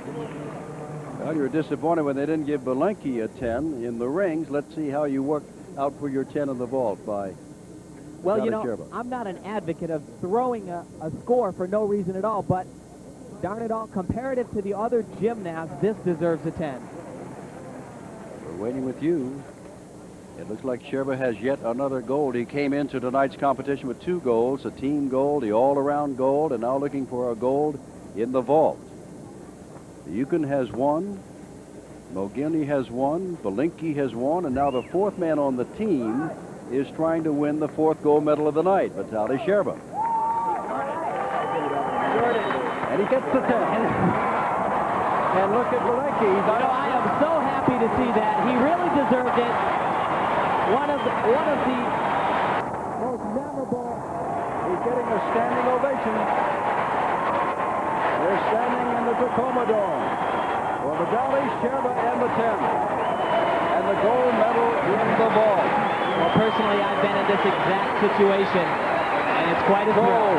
Of East Germany finishes 2nd. And for the first time, the Soviets take a bronze. Belenki is 3rd.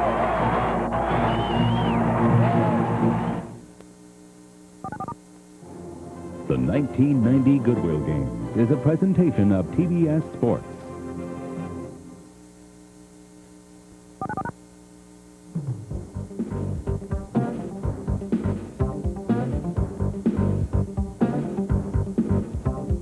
With me now, one of the true legendary figures of sport, the all-time best 400-meter hurdler, Edwin Moses, who did not lose a race for a decade. From 1977 to 1987, he didn't lose a heat or a final.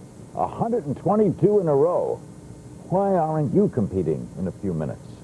Now, today, here.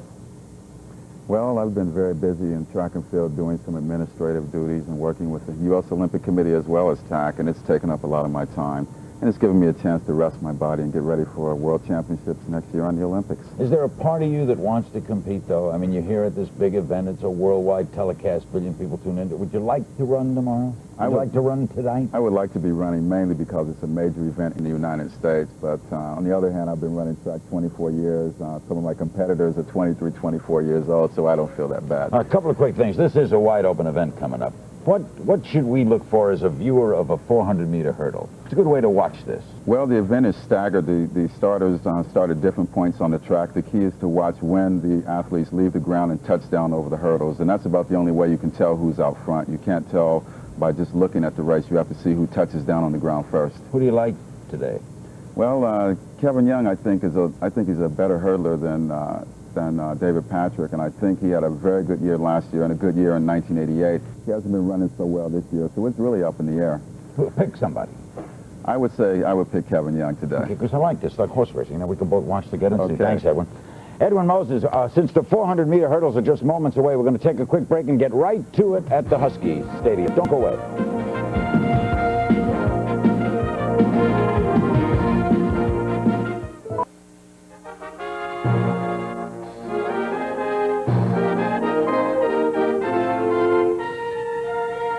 I'm Larry King with Nick Charles and Hannah Storm, the Goodwill Games 1990. Welcome back. We're moments away from the 400-meter intermediate hurdles out at Husky Stadium. Let's go back to our man on the scene, Bob Neal. Bob?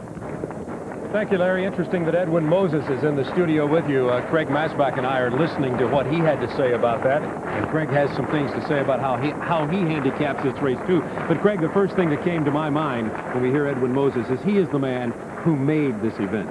The 400-meter hurdles just weren't an important event in track and field until Edwin Moses came along. And, you know, Larry talked about that great streak of Edwin's. During the time that he won all those races in a row, 3 popes were elected, there were 3 new Rocky movies, and I guess there were 4 new Soviet leaders. That kind of puts it in perspective, doesn't it? And as we look at this field, it's a very strong field here tonight, and you heard what Edwin Moses had to say about it. We might mention here right at the top that Danny Harris is not in this field, another very strong competitor who might be the favorite where you're here. Danny has had the fastest times in the world this year, and I think a veteran. There's an original skill. And Jim, you hit it right on the net, hit the nail right on the head right there. He's out of the competition for probably even a medal at this point with that error early on.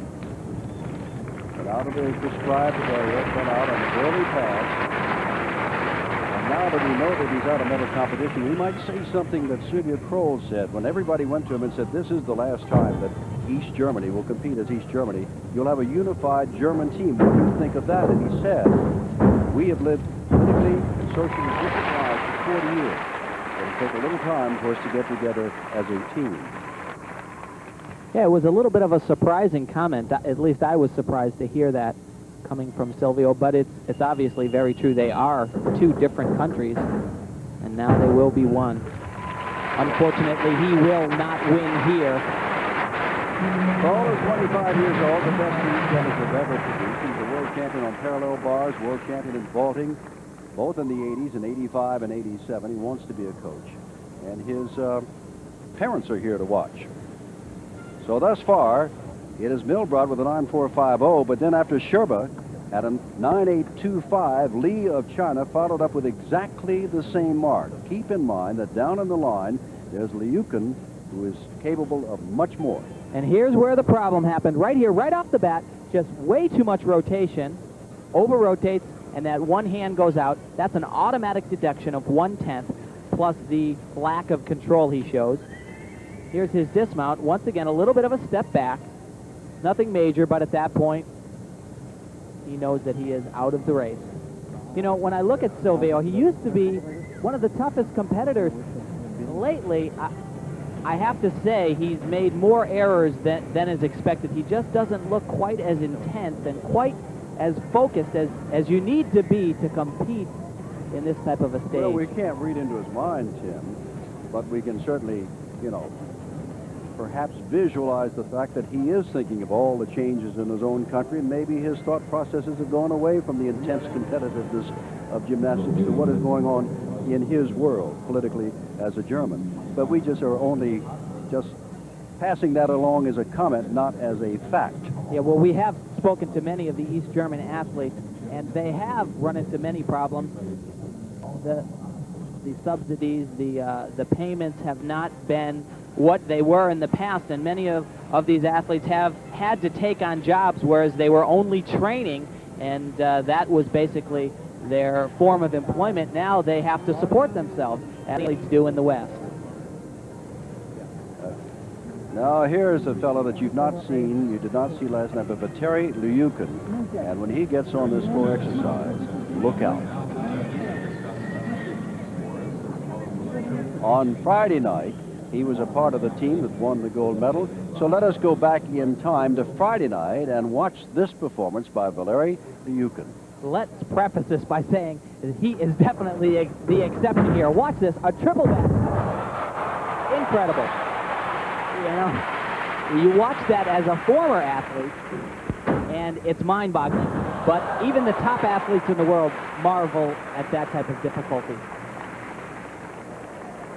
The first man ever to do the triple somersault.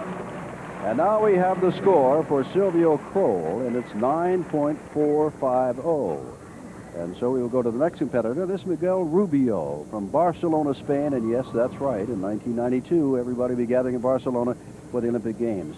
He competed in the team championship as part of a mixed team, Spain, Mexico, Bulgaria, and Great Britain. But now he is on his own, going for the individual in the floor exercise. Very good competitor. He actually trains in the United States. That's an Arabian double front, just a little bit of a step. Not quite the level of difficulty that you need in a competition of this nature.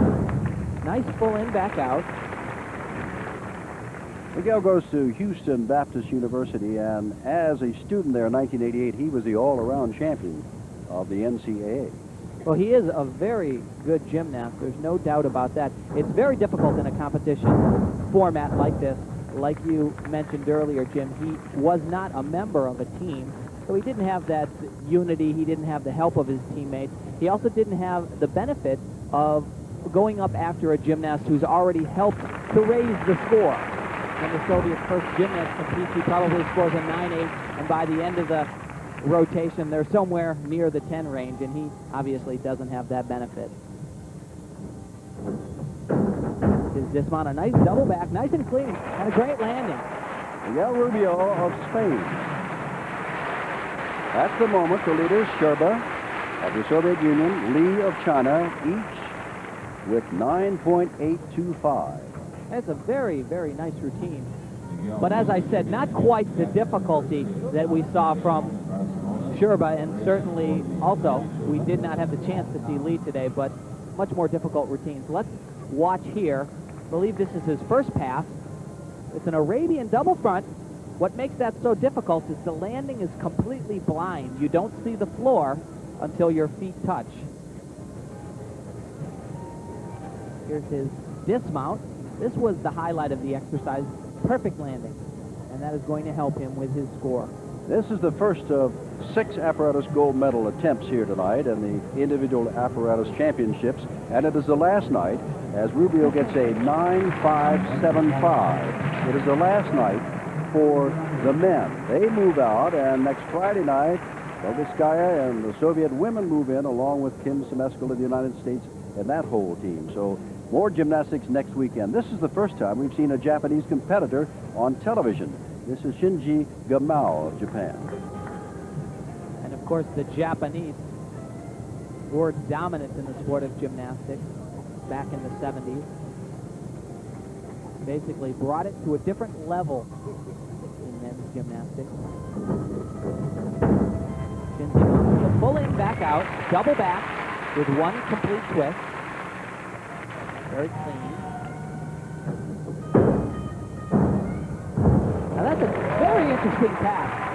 What he did there, he put together a combination of tumbling elements, a 1.5 twisting back somersault, punched the ground, and went right into a 1.5 twisting front somersault, or a Rudy. This is his best event, and he gets no free ride in Japan. He works in an eyeglass store when he's not working out.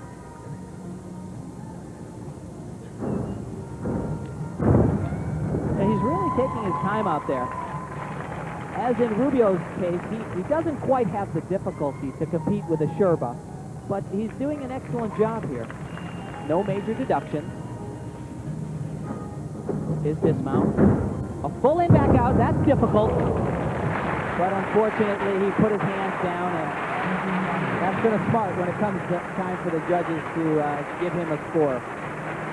As of this moment, as we said, Sherba of the Soviet Union and Lee of China have identical marks of 9.825. You would assume that they are in the race for either a silver or bronze, and should Liukin make a big mistake, perhaps they could share the gold.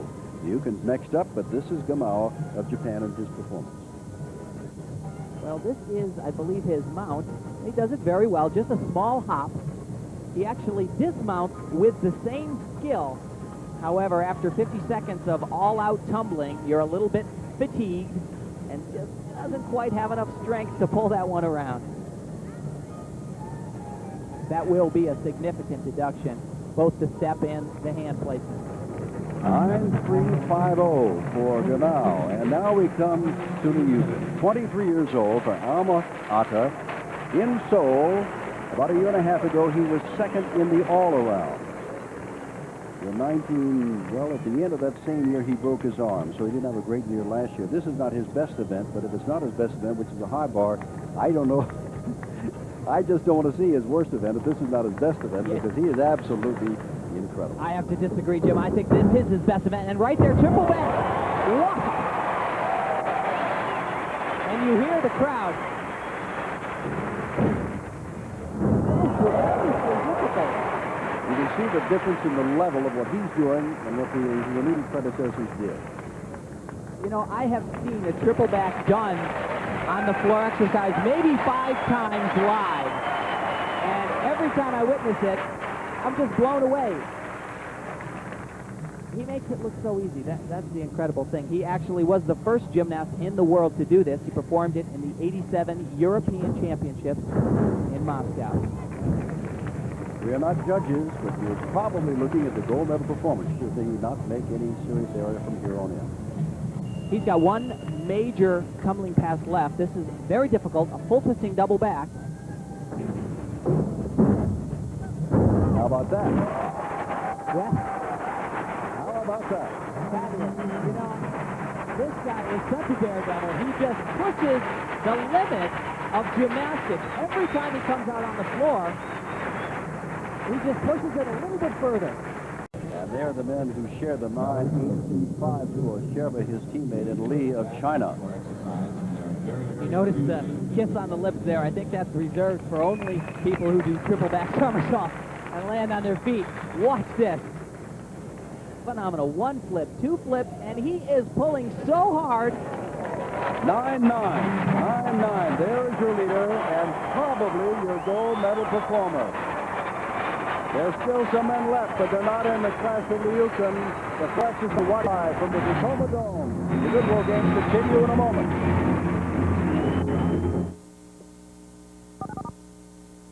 The 1990 Goodwill Games is a presentation of TBS Sports.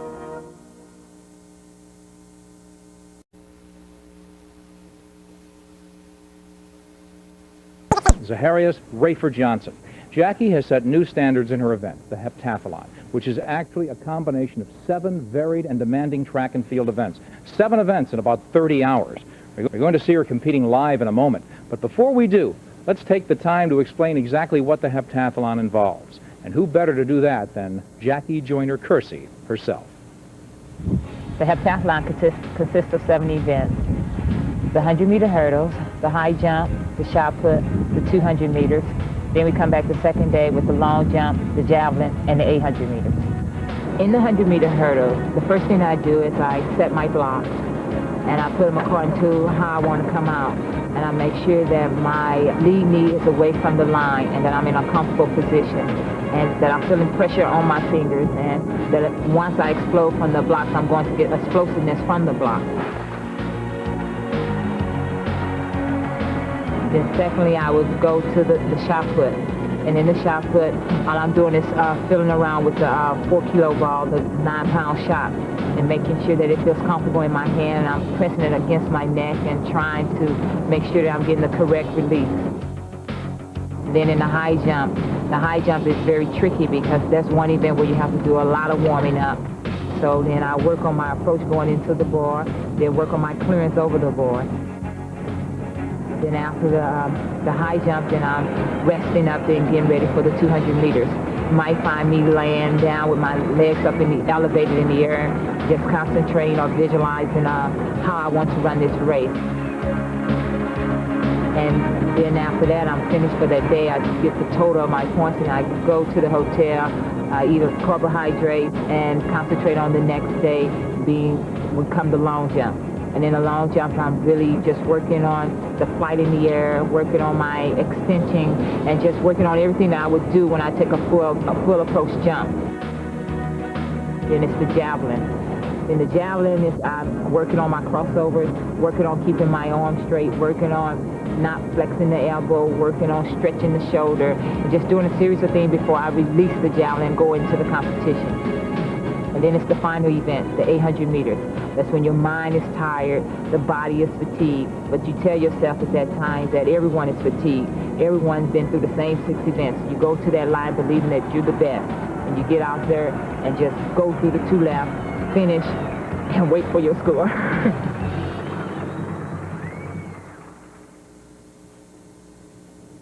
In Brooklyn, we never did this event. Dwight Stones is standing by at Husky Stadium. He's been tracking Jackie's performance this evening and can give us an update. Dwight, how's she doing? Well, Larry, she's doing quite well, actually. She's only 3 points behind her world record pace from the Seoul Olympics in 1988. She ran an excellent hurdle race, and she high jumped higher than she did in the Olympic Games in 1988, and she did not get an injury in that event. She came away from the high jump in Seoul with a little bit of an injury, and that hurt her for the next couple of events. She looks very, very strong here. In the 100-meter hurdles, of course, that is an event that Jackie Joyner-Kersee must get out on early. She is the co-American record holder in this event at 12:61, and a time around 12:80 is what she at least shoots for. Anything more than that is gravy. She ran 12:69 in the Olympic Games in her world record performance 2 years ago. Here, she runs an official 12:79. So right in the ballpark, right what she was looking for as she went into this competition. Now, this is the only other woman in the history of the heptathlon to have scored over 7,000 points behind Jackie Joyner-Kersee. Larissa Nikitina, a 6'2" and change high jumper. Very strong, very fast on the run-up.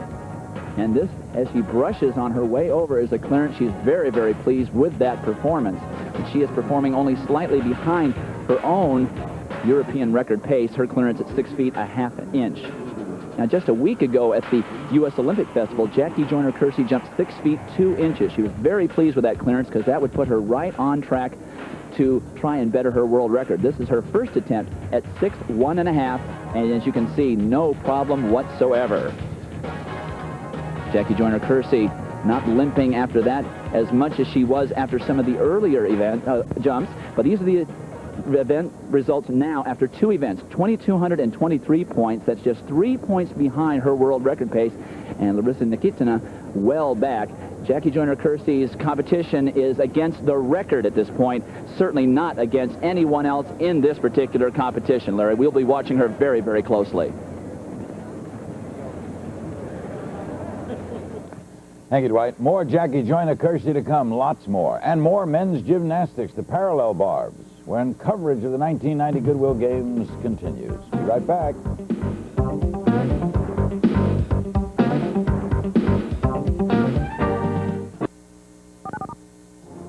The 1990 Goodwill Games is a presentation of TBS Sports.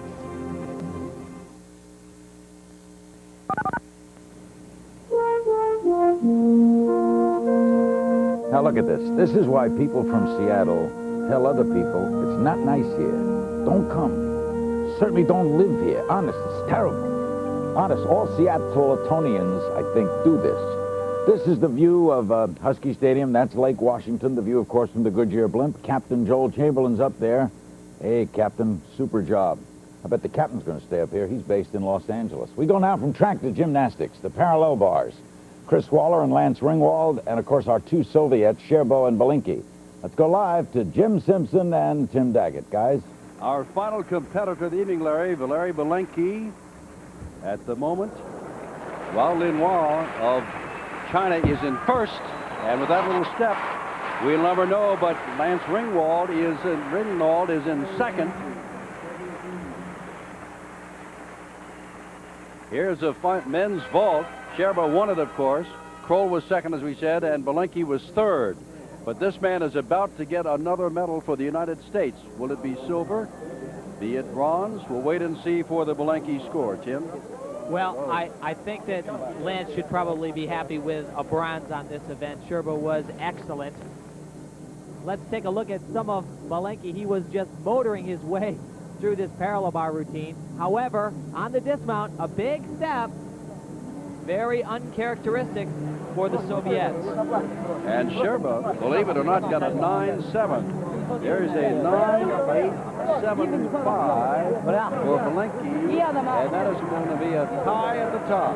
Lao Linyao of China and Belinkie of the Soviet Union, 9.875, and Lance Ringwald with a 9.800.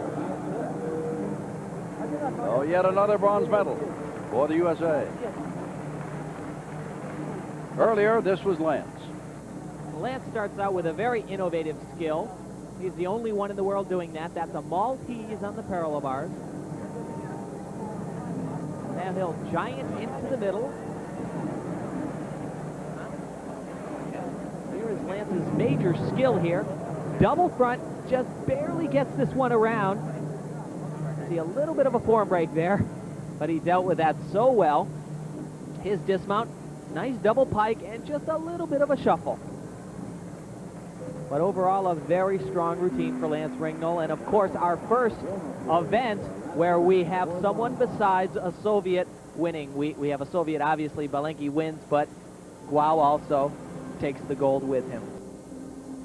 Oh, the American men have a total of 4 individual bronze medals and 1 team. Remember, in 1986 at the Goodwill Games, the Soviet won every single men's gold and every single medal. Now we have to look at this again. Sherba's perfect 10.0, a double twisting Yurchenko. And that right there tells it all. This is so tremendous. He gets beautiful push off the horse, 2 complete twists, and it's like radar. And let me again put it in context. All of the golds in 1986 in Moscow in the Goodwill Games were won by the Soviets. The United States team won not a single medal in the men's competition. Already they have a silver and 4 bronzes thus far, with a high bar and Trandimas coming up, along with Lance Ringnall. That's yet to come. But there is Sherba. Our only 10 of the competition thus far. However, if there's another event where it's possible, there are maybe 4 gymnasts in this last rotation of high bar who have the potential, in my opinion, to score a perfect 10. And in my opinion, and everybody else's, it's an exciting event, perhaps the most exciting, but again, back to the P-bars, which you've just seen. This is earlier, remember. Balenki is a master at the underbar swing. Just saw 3 giants in a row, one with the Diamondov. Very difficult to secure a grip good enough to do those skills. No errors thus far. However, right here, it crumbles just a little bit for the Soviets. Lance Ringnall had the lead with a 9.80 all the way through the competition to Guo Linyao, and he scored a 9.875, and then Balenki, that you saw, the 9.875 equaled that, and they're the gold medal performers in the parallel bar. And here is Guo Linyao on the parallel bars earlier. He does a very difficult routine. There's his giant swing. Now watch this skill that's coming up right here. It's a double back somersault. He throws his arms out to the side and just holds on for dear life. Look at this in slow motion. You're not missing a thing, Tim, as we take a look at Guo again. The noise you hear in the background is everybody getting ready for the high bar. They're cheering the warm-ups. And when we come back, we've got the final apparatus, the final race for the gold, silver, and bronze, the high bar from the Tacoma Dome.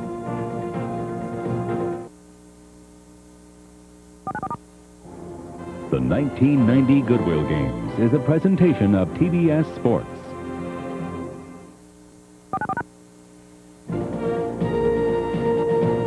The crowd is ready for this, and so are we. The final apparatus, the exciting high bar. They've already been getting high marks from the audience for their warm-ups. And the first man up will be Valery Lyukin, who started off this final night of men's gymnastics by winning the floor exercises, about 2 hours ago. And he will be the first up in the high bar. Tim, if you have to pick favorites, I guess, again, you go to the 2 Soviets, Lyukin, and the other one, Sherba, and the 2 Americans, Demas, and of course Lance Ringnall, who shared the high bar gold medal in our own national championship. Well, first things first, and here's the Soviet. That is Valery Lyukin. That's right. The Americans here have a legitimate shot at not just a medal, but a gold medal. But buckle your seatbelts at home, folks. This is something. And get ready for complete, reckless abandon. Starts right here. Tkachev way in the air. And he's not done. The only one in the world to do this skill. A full twisting front flip out of invert. And he makes it look so easy. And one more big one, a triple back. Oh! And that can cost Valery a chance for the goal. Normally, and we've been watching now for 3 days in this particular Goodwill competition, they've stuck with every single landing, and this time Newton did not. Well, I am stunned, especially from this guy. He's about the toughest guy you'll ever come across, but here's his first release skill, a laid out Tkachev. Extremely difficult. And now, like I said, the only gymnast in the world to perform this, a laid out full twisting front from inverts, and he grabs it just a small form break. But here is where it all went bad. Well, no, we're going to look once again at his full twisting front. You'll notice right on there. It's a very interesting vantage point to see just exactly how critical the hands are. Now watch, he holds on to this just a little bit too long, lands on his heels, and his feet just slip out from underneath him. And being the first competitor in this particular apparatus, they're taking a little extra time for the score of Valeri Lyukin. And waiting is Li Chuazhuang, who last night, in the all-around on this particular event, fell not once, but twice. Some possibilities here, 9 out of 10, 15 medals. The Soviets are just 1 in the Goodwill Games. Hey, there's a smile from Valeri. Well, he's already won a gold medal here, so I'm sure he would have preferred to bring another one home with him in his suitcase to the Soviet Union, but such a personable young man, really a nice guy. 9-4-0, that's very disappointing. 9-4-0, that just about eliminates him from any possibility. You can just surprisingly scratch Lyukin from the medal contention. Now here's Li Chuazhuang, who is capable, but as we said, not once but twice he fell last night with a chance in the all-around in this final apparatus. And we have watched him in practice do some very beautiful work on the high bar, but as Jim said, he had a disastrous performance yesterday. Let me give you one more statistic. He is 16. He is now in international competition. A lot of pressure on this young man. But obviously a brilliant future ahead. His major skill comes right off the bat. It's a Kovacs over the bar. Happens right here. Uh-oh, there he goes again. And that will take him out. You know what's very interesting here, Jim? I saw him take about 3 major falls in warm-ups one day, and since that time, I don't believe he's caught this release. It's just he really took not just falls, but they were actually quite dangerous types of falls, and he's just a little bit shook. I think he needs to get home and do that in a safer environment before he's going to be confident enough to do a skill like that again. As we watch Lee complete his performance on the high bar, keep in mind Trent Demas is next, the American. Well, he has all but conceded his medal opportunity. He opted to take virtually everything else out of his routine and just get off the bar at that point, which is probably a smart decision. The surprise is not that young Li Chuazhuang fell, but rather that Valeri Lyukin came up with a 9-4 performance. That's your big surprise thus far. And as we said, Trent Demas is next. And you can hear the crowd already getting ready for Trent as he walks out from Albuquerque, 19 years old. And he's the one that had such a great pyramid challenge against the East Germans earlier this year. Now watch this, just inches away, but unfortunately, an inch might as well be 1,000 miles when you're talking about a release on the high bar skill. He awaits his score. Trent Demas, this is absolutely his best event. Bar none, Jim, and he scored a perfect, well, close to a perfect 10, a 9.9 in the team competition.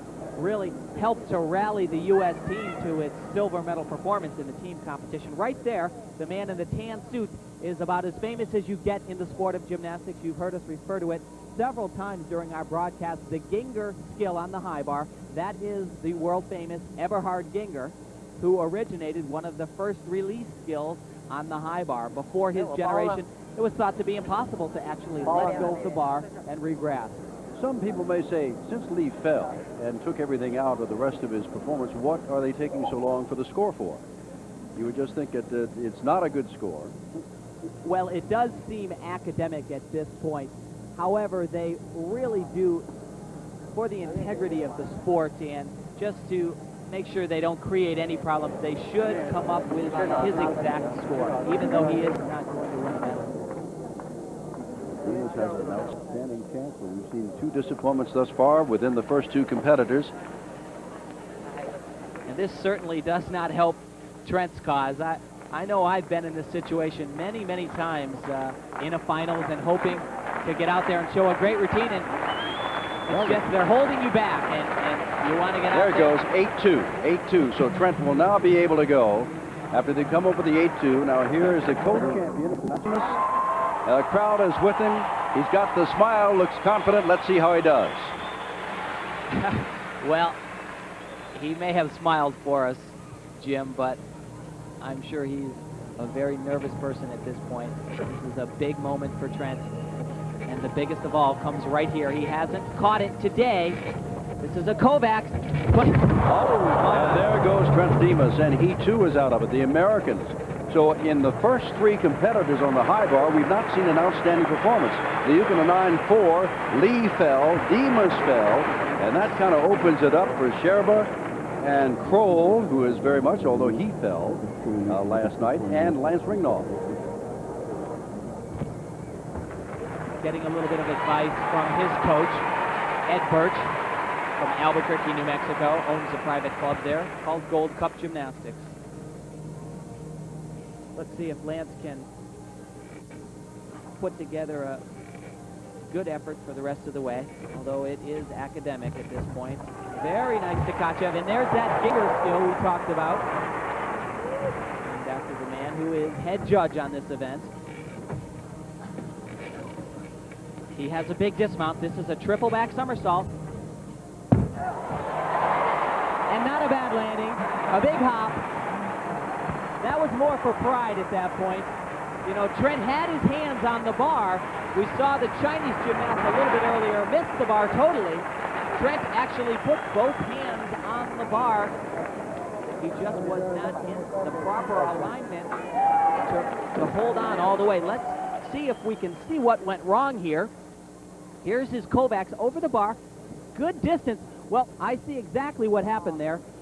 When he was going to regress the bar, his hands don't completely wrap around the bar. He hits his wrist a little bit first, and it just bounces him right off. Let's watch.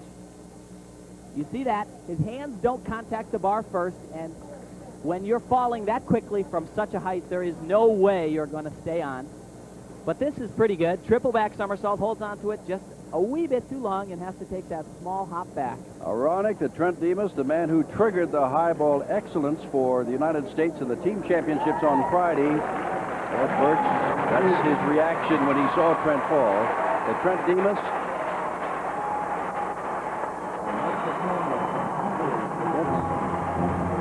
a 3. But he still waves to the crowd. More to come.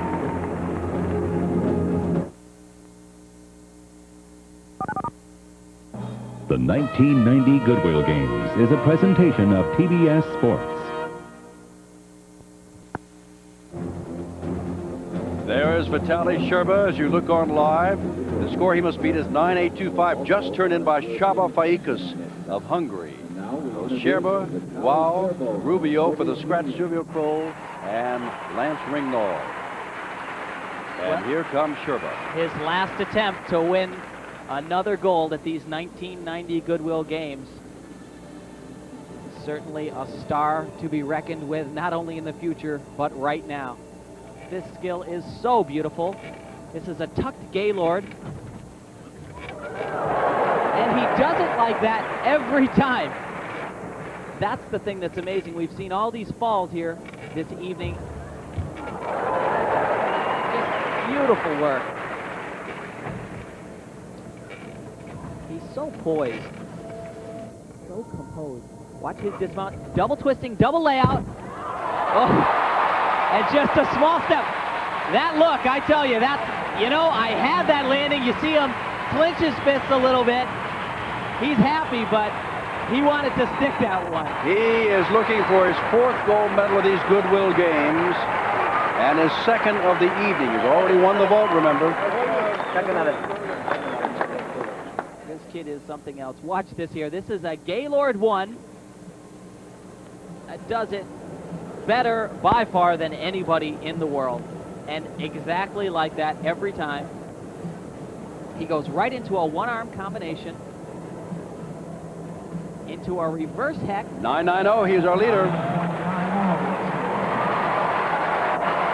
Let's take a look here. Hands exactly where they're supposed to be. Once again, show you just how critical that is, doing a 1 3/4 flips forward over the bar. However, that 9-9 does still leave the door open, and we have competitors that are capable of scoring higher than that. Sherba the leader. Aikus is second from Hungary, and here's Gual Linyao of China. To follow him, Rubio of Spain, and finally Lance Ringnauld of the USA. The difficulty on high bar has just exploded in the past year. Everybody just seems to be pushing each other a little bit further. Watch this release. Gaylord 2. A little bit of a problem coming out of it, but held form very well. Very nice reverse heck right into a ginger. You know, all the most difficult skills he's dealing with very well. However, the transitional skills, the kips, he's having just a bit of a problem with. His dismount, a full twisting double layout. Oh, lost it. That's too bad. Beautiful routine. He had a legitimate shot there to have a gold all to himself. He tied for the gold on parallel bars. I don't think that's going to be enough, however. The Chinese with this young team, Tim, have done rather well. A bronze tonight and a tie for a gold so far. Look at this combination here. This is a reverse hecht or a Tkachev right into that Ginger we talked about, named after Eberhard Ginger, the head judge on this event. And you notice he just struggles a little bit there, has a little bit of a knee flick. And then, of course, he took the 2 little steps on the dismount, which will certainly grade him down lower than a 9.9, I would think.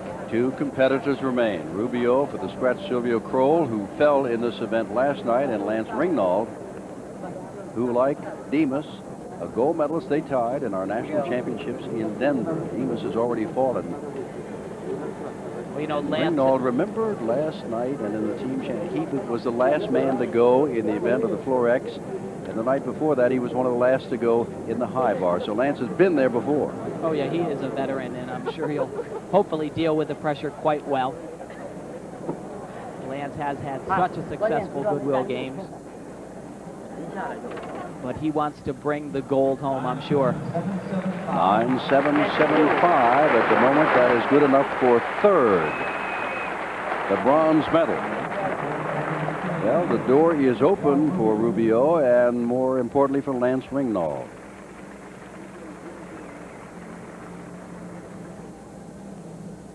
The final moments of the men's competition. Remember, next Friday, Saturday, and Sunday, the women will be in the Tacoma Dome with the world champion in that sport. And, of course, she is a Soviet, as the Soviets thus far have dominated. And they've taken the team championship, the all-around championship, and they've won every single gold medal tonight. That could not happen, but Ringnauld and would have to do Rubio something, are the only ones that stand between complete Soviet domination. as they did in 1986 in the Goodwill Games. Rubio is a replacement, as we mentioned, for the great German gymnast Silvio Kroll. That's a very interesting combination. The only gymnast in the world that I've seen do that. And as we've alluded to earlier, that will give him bonus points in originality. You know, Jim, he's an exciting performer, but you notice the little knee bends and the slight separation of form. Here's a triple back. No, big hop at the end, but still a good performance. In any other competition besides the Goodwill Games final, that would be a great performance. But when you're comparing it to gymnasts like Sherba, Liukin, it suddenly does become a good performance. We've gone through 3 days, and as you take a look at Rubio, we're down to our last competitor, due up, Lance Ringnauld.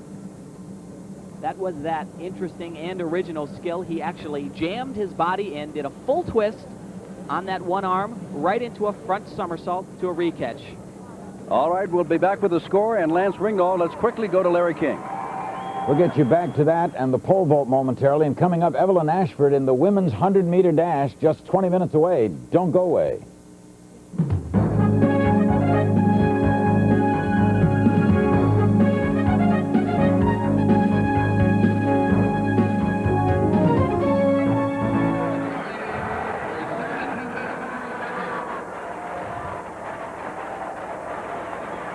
Back to the pole vault events now. You're looking at Rodion Gatoulin.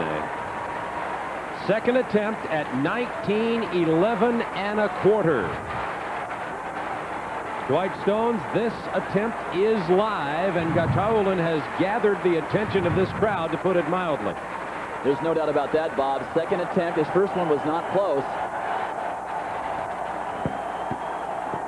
And that one isn't either. Went under the bar. He cleared 19.5 to win the competition and has taken 2 unsuccessful attempts at the world record. He is looking very tired. Earlier in the event, of course, it was much warmer.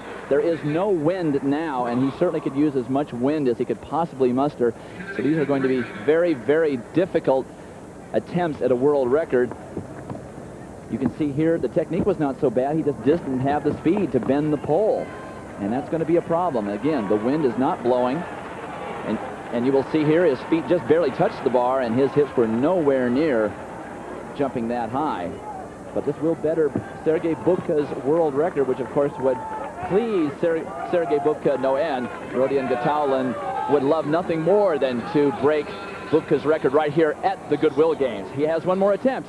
Larry King, we will be back to look at the last one. We sure will, and that's why we broke that. We were breaking for commercial, but he's so superb.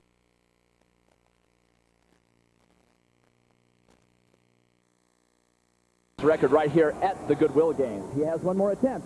Larry King, we will be back to look at the last one.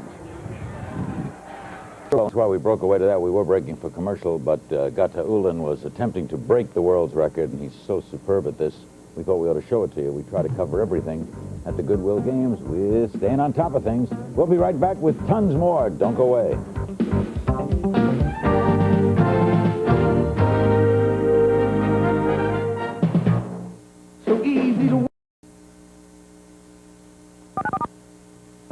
The 1990 Goodwill Games is a presentation of TBS Sports.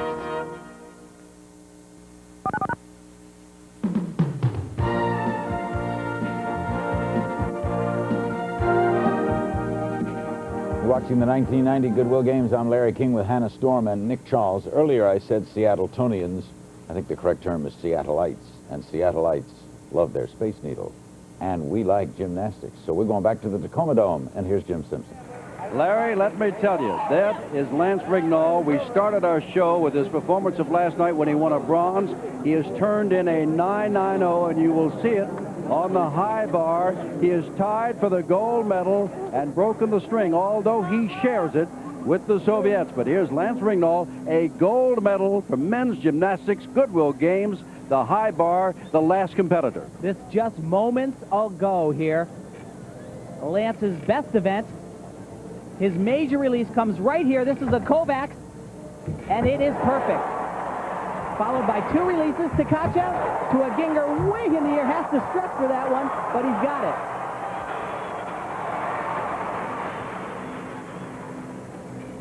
This is the best work that I've seen Lance do. He does a difficult dismount. It's a double twisting double.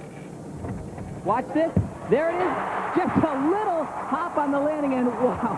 And there was an agonizing amount of time, regardless of what the fans thought. They had, Marquis did. They took a long while and then said a 9.90, which ties him with Sherba for the gold medal in the final event of the men's gymnastics in the 1990 Goodwill Games. You know, I'm just very pleased that Lance won this event. However, you know, it's almost impossible to say, Jim, but I actually believe that Lance was the better man on this event today. There's the Kovacs, done very well. Now watch this, reverse heck with his legs together, extremely difficult, followed right by a Ginger. So the results are the same as in 1986. The Soviets won every single gold medal, but they share this one. And Ed Birch, the head coach, is thrilled. His team has done, Tim, much better than anybody expected. There you are, Ringnold and Sherba, and they are right now with Kathy Johnson. Thank you, Jim. I definitely have the two stars of the night of the entire men's gymnastics competition right here, Vitaly Sherbo and Lance Ringnold of the United States. And what an appropriate finish for the Goodwill Games. They tied on the high bar. You seemed very excited that Lance did so well.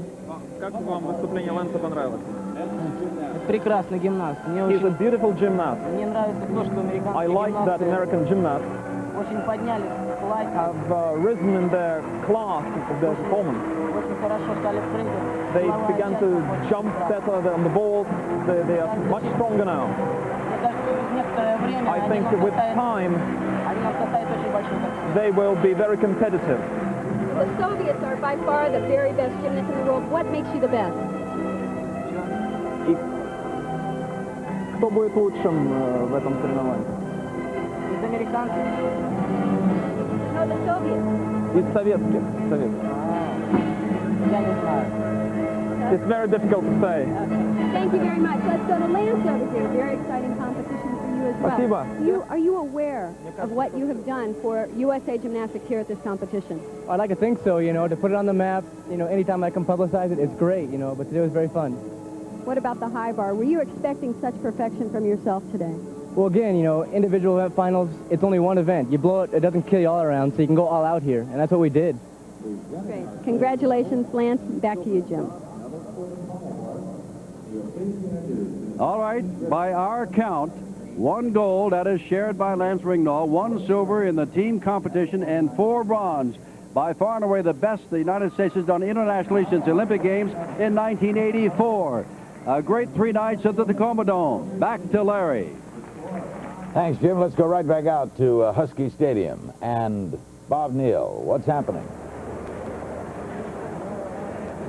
Welcome back to the pole vault event at Husky Stadium on the campus of the University of Washington. We're just moments away from Rodion Gataulin's 3rd attempt to break the world record. He is right now at 19:11 and a quarter. The world record is 19:10 and a half, held by Sergei Bubka. Dwight Stones is field side, and Dwight, let's follow Rodion Gataulin. This is his 3rd attempt at 19:11 and a quarter. Well, Bob, his clearance at 19.5 certainly would have led people to believe that an attempt at this record height was possible. A clearance was definitely possible. Let's take a look and see after 2 very poor attempts.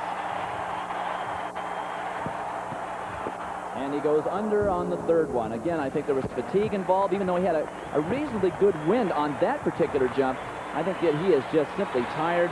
He jumped his best jump of the day at 19.5, a phenomenal clearance to win the competition, and he had to jump that height in order to win the competition because his teammate, Grigory Yegorov, posted an all-time personal best outdoors of 19.1 on his 2nd attempt, a height that Gataulin had passed. So Gataulin had to jump 19.5 to win the competition. Actually, that clearance for Yegorov was at 19.3. And Gataulin will win the competition by virtue of his jump at 19 feet 5 inches. And I have to say, by watching that jump, the world record certainly could be in his future later. So you got to look at the results there. Rodion Gataulin is the champion of the pole vault in 1990 Goodwill Games. And let's go back to Larry. Thanks, Bob. Behind me is Mrs. Gataulin. She is in Leningrad. Vladimir Posner and I will talk with her and the winner right after this. Don't go away.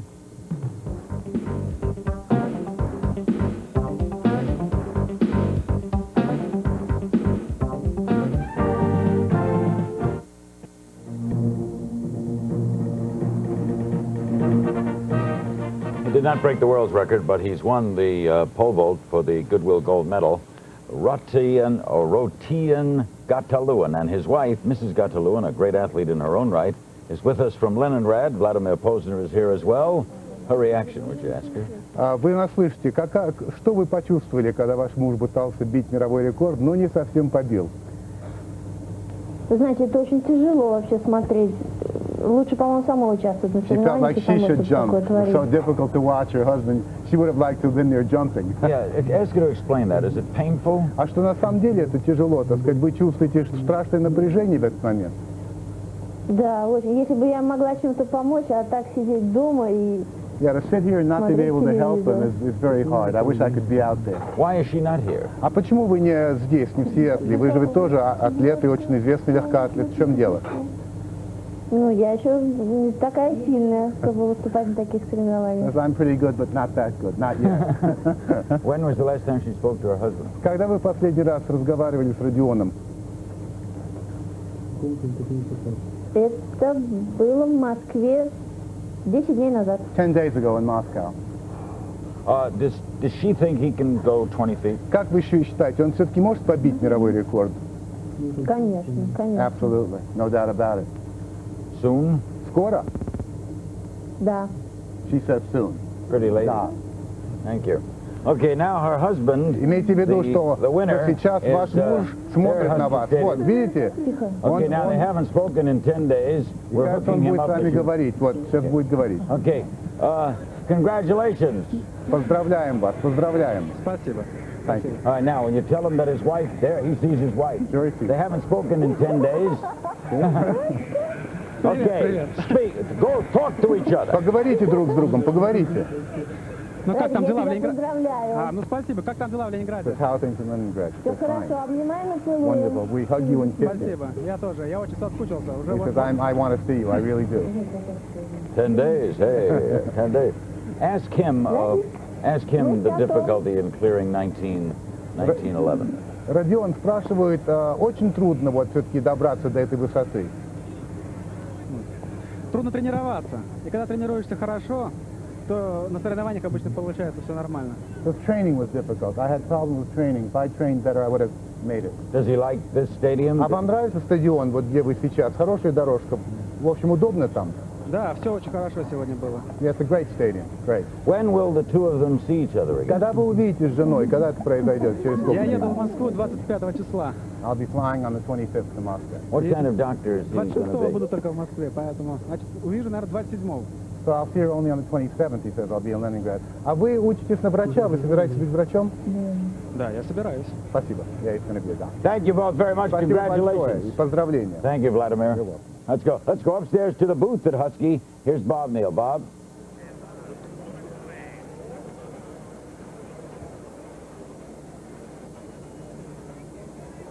So, that's all? Thank you, Larry King. That was a moving moment. The inject between the Soviet Union and Husky Stadium, just down below our vantage point here at the booth overlooking the track. It was Rodion Gataulin, the winner of the pole vault at 19.5. Grigory Yegorov was second at 19.3, and Tim Bright was third at 18.11. And we're coming up now on the women's 100-meter event. And, of course, all the talk prior to this event has been whether Jamaica's Merlene Ottey, with the fastest time this year, was going to be here or not. And she was in and she was out, and now she's out. And that has thrown Craig Masbach the spotlight on Evelyn Ashford and a couple of her American teammates. It's always great to see Evelyn Ashford in the spotlight. You know, Jesse Owens said that pound for pound, Evelyn was and is the world's fastest human. She's a thin piece of muscle, is the way he described her. And Evelyn says she's going to keep running until she's 50 years old and wants to win a gold medal in 1992.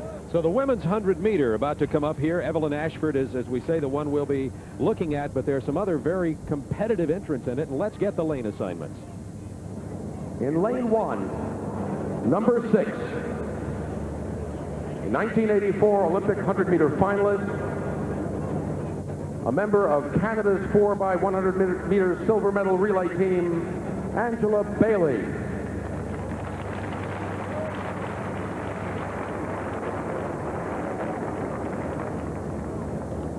In lane 2,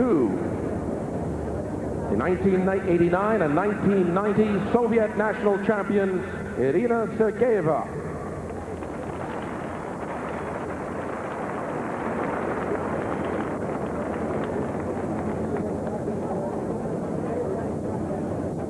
There on the screen, you see Bailey. Hey, guys. Hey, you have to get... Angela Bailey in lane 1. And there's Sergeyeva, the Soviet national champion, in 2.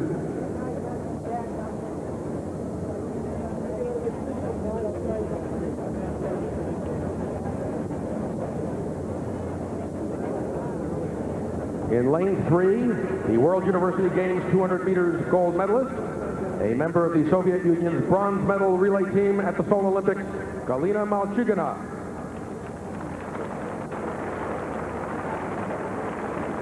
In lane 4, two-time former world record holder, 5-time USA national champion, the 1988 Olympic 100-meter silver medalist, and 1984 gold medalist, Evelyn Ashford.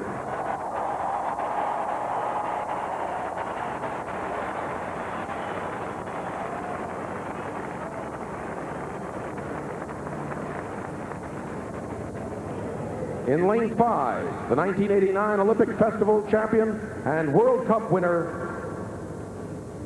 member of the 1988 Olympic gold medal relay team, Sheila Eccles.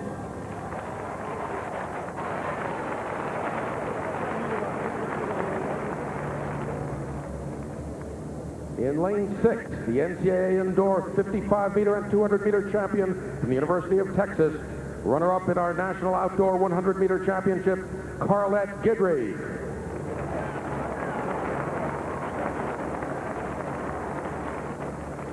In lane 7, number 150, our USA national indoor and outdoor sprint champion, Michelle Finn.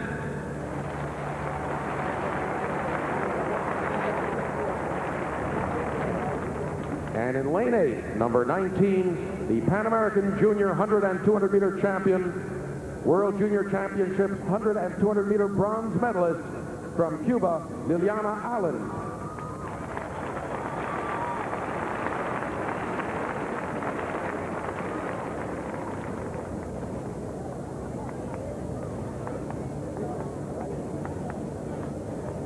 So we've met the competitors now in the women's 100 meter. Let's look at the world and American records as we put this event in perspective. The world and American record held by Florence Griffith Joyner at 10:49. And this year, the best time run, Merlene Ottey, once again from 10:78. There is Evelyn Ashford. And Craig, we talked earlier about the competitors who'll be certainly challenging her. Carlette Guidry, Michelle Finn. Yeah, but they still pay a lot of deference to this woman. She's been the great sprinter throughout their entire lives, at least because they're so young. They haven't known anything else other than Evelyn Ashford and, of course, the brief moment of FloJo. But I think her anchor leg at the Seoul Olympics was, for me, the highlight of the Seoul Olympics. She came from behind to win the gold medal for the U.S., the oldest woman to ever win a gold medal in a sprint track event. Evelyn is 33 years old. To put that in perspective, Carlette Guidry's 21, and Michelle Finn is 25. Evelyn Ashford in lane 4, Carlette Guidry in 6, and Michelle Finn in lane 7. Finn, the American champion, and Carlette Guidry was hurt earlier in the season. She's getting better and better every week. She could pull the upset. A good start. You see the world record time, 10:49. Michelle Finn, Eccles. It's going to be close. It's between Sheila Eccles and Carlette Guidry. Really grouped tightly together. 11:04 unofficially, and my pick is Carlette Guidry. It really looks like she timed her lean the best. If that time stands up, it would be a personal record for her, and what a great time for it. She's the woman who says the 200 meters is her special event, her favorite event, but with that kind of 100-meter speed, I think we're going to see her in this event for a long time to come. And interestingly, Sheila Eccles was a late replacement for Merlene Ottey of Jamaica, who chose not to be here. There in the middle of the field, Eccles really has the advantage at this point. See her in the middle, but just as they come up to the finish line, what a great lean there at the tape by Carlette Guidry. It's the torso that counts, not the foot, not any other part of the body. She was clearly there first.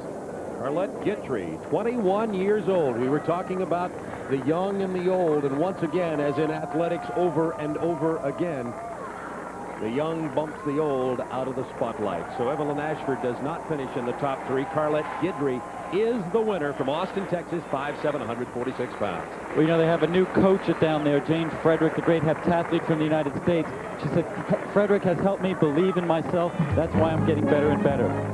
So Guidry wins the women's 100-meter. We'll be back. The Goodwill Games after this.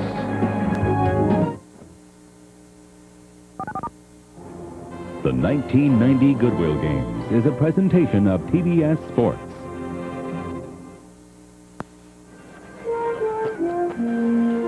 Say that.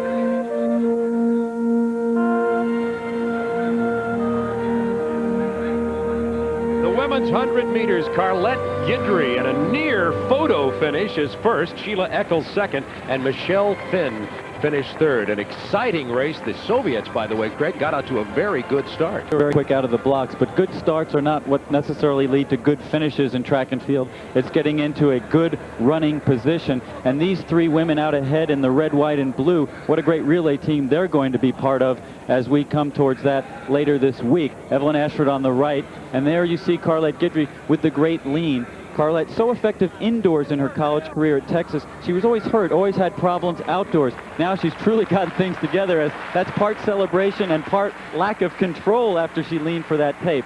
There are the three women running stride for stride. It takes great patience for Carlette Guidry in the middle of that group to maintain her composure and time her lean right at the finish line. That's what she did better than the other two, and that's what won this race for her. At the bottom of your picture is Michelle Finn, who finished third. Guidry, the winner. Sheila Eccles was second place.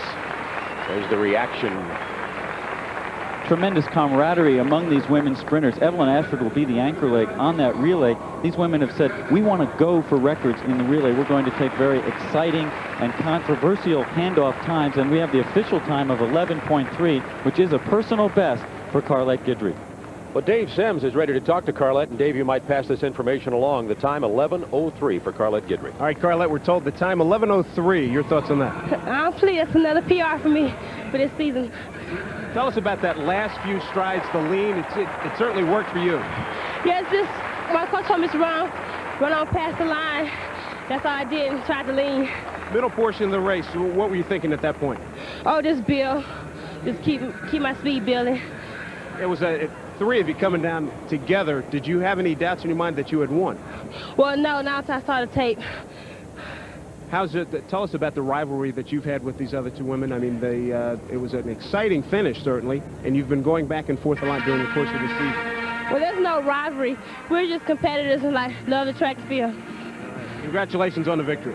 Thank you. Hi, Mom. How you doing? All right, now let's get back to Larry Kay.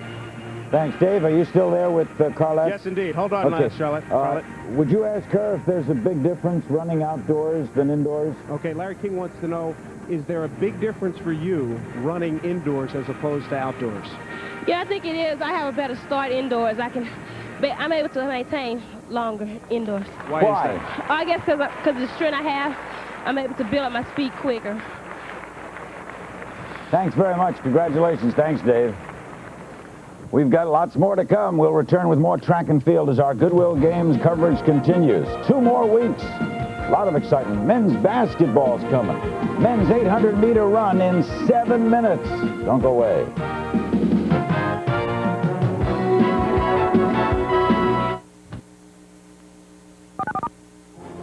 The 1990 Goodwill Games is a presentation of TBS Sports.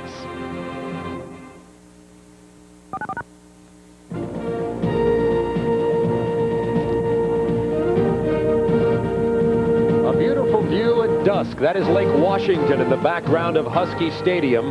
The view you're seeing is the Pepsi Top Shot, an unmanned vessel filled with helium suspending a remote-controlled camera 500 feet above Husky Stadium. It's a beautiful setting for the track and field competition. This is the first of 5 days of competition here. The women's heptathlon got things off to a really good start. The men's pole vault brought people to their feet, and we've had some exciting races up to now, including the women's 100 meters. And now we're just moments away from the men's 800 meters. Craig Masbach. Interesting matchup here because we have some people that like to go out quickly and another guy by the name of Mark Everett, who in the tradition of Dave Waddle likes to thrill the crowd by coming from behind.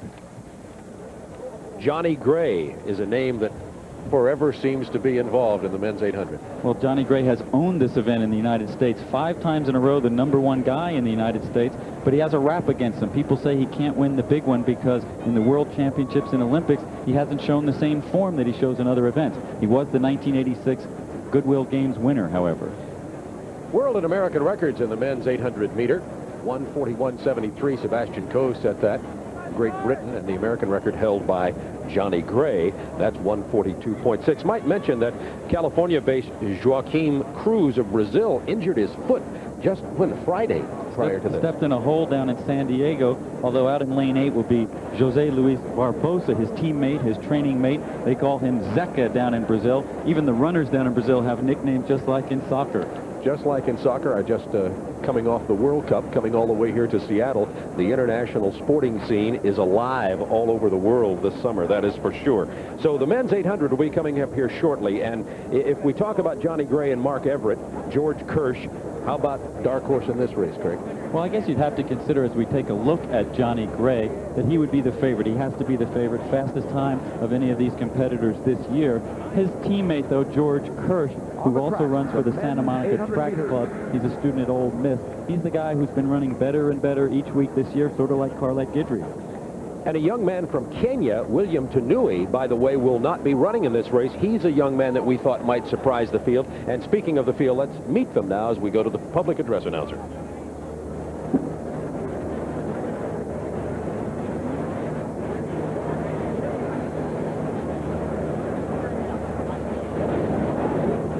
You're looking at George Kirsch from Pearl, Mississippi on your screen right now. Not in the men's 800 meters in lane 1, number 183. Now here they come. Let's join the PA announcer right now. National Championships from the USSR, Valery Starodubtsev. In lane 2, number 311, the British Commonwealth Games finalist, William Tanui, Kenya.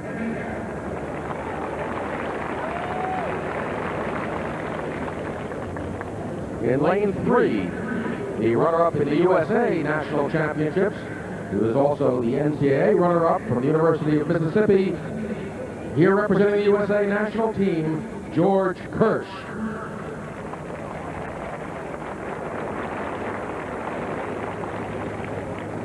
In lane 4, number 239, four-time USA National Champion, two-time Olympic finalist, 1987 Pan American Games gold medalist, the American record holder, Johnny Gray.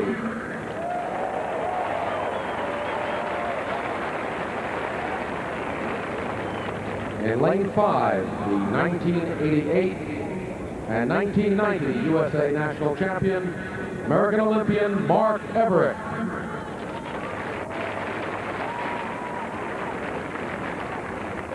In lane 6, the American indoor record holder at 1,000 meters and former indoor record holder at 800 meters, Aki Clark.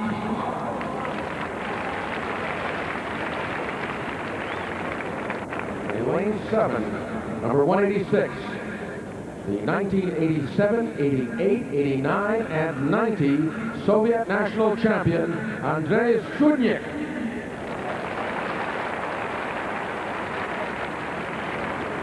And in lane 8, from Brazil, 1987 World Indoor Champion and 1989 Indoor Runner-Up, 1987 World Championship Bronze Medalist, Jose Luis Barbosa.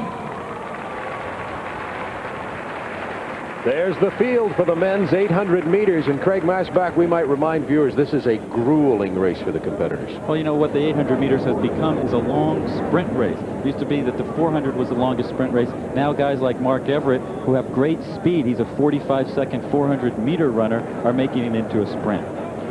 Gray and Everett were surprising everybody at the U.S. Championships, with Everett getting a come-from-behind win there. Gray thought he had it won coming into the home stretch. Everett did the twist, as my colleague Dwight Stones likes to say, down the home stretch and took the race. Good start, 800 meters men's race. It is a sprint, a long-distance sprint. Barbosa, Brazil, getting the lead. Barbosa likes to run out front. This is how he had the most success, but up on the inside comes Johnny Gray. He's such a stately runner. He takes control, and he intimidates people with that long stride. He has a 37-inch inseam. Barbosa of Brazil, the 1988 Olympic finalist in first place. It's Kirsch now. Barbosa, and Johnny Gray. And look at the guy next to last. That's Everett. Look at his unusual form. He's in the history of Dave Waddle, a guy who runs 4 even 200 meters to add up to 1 fast 800 meters, won the NCAAs and our national championships this year. Soviet runner also moving up higher in the pack, Starodubchev. It's Kirsch, Soviet runner, Barbosa, and Gray. And when I talked to George Kirsch and Johnny Gray, they said, how do you beat Mark Everett? They said, by running hard the third 200 meters, that takes away that Dave Waddle-like kick of Mark Everett, and that's just what they're doing now. Everett's having trouble keeping up.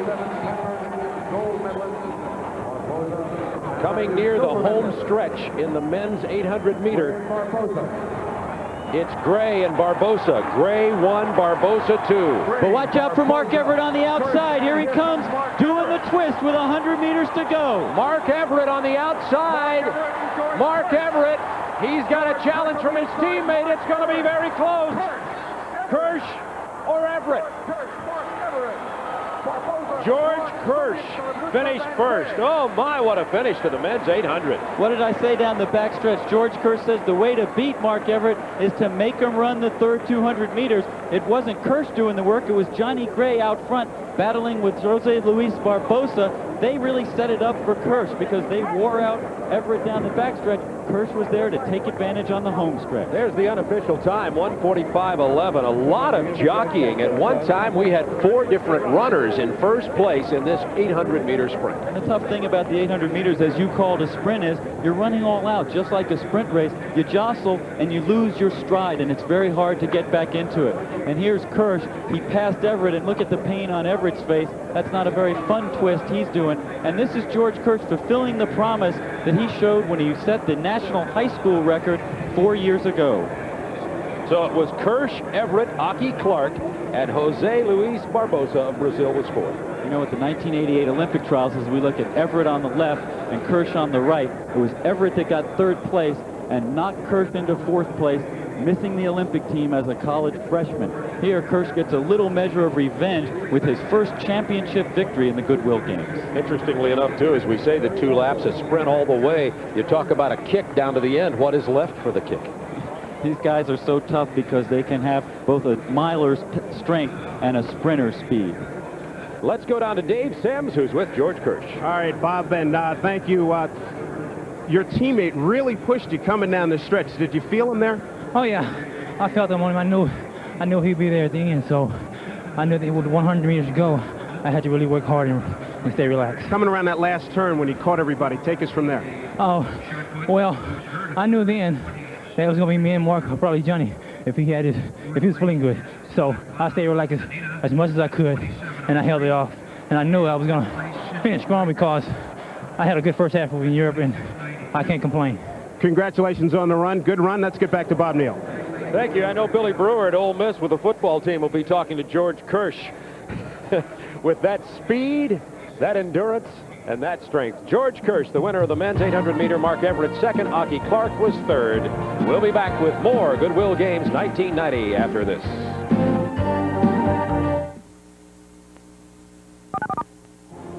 The 1990 Goodwill Games is a presentation of TBS Sports.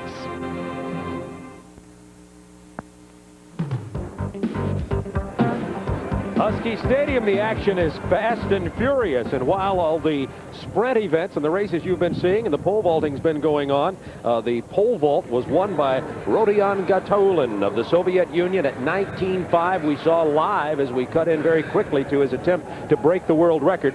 Rodion got the world record. Gataulin was unsuccessful at that. Dwight Jones, Rodion Gataulin, the man that you thought was going to, Dwight Stones, was going to be the winner here, turned out to be an accurate prediction.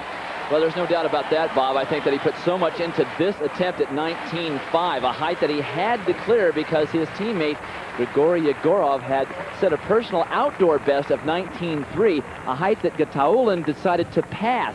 Now watch the technique on this jump. This is a training film jump by Gataulin.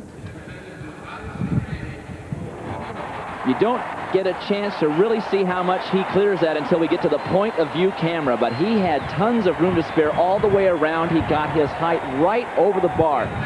fantastic speed on the runway, good controlled speed. He had a nice little gust of wind, not strong, but just consistent enough.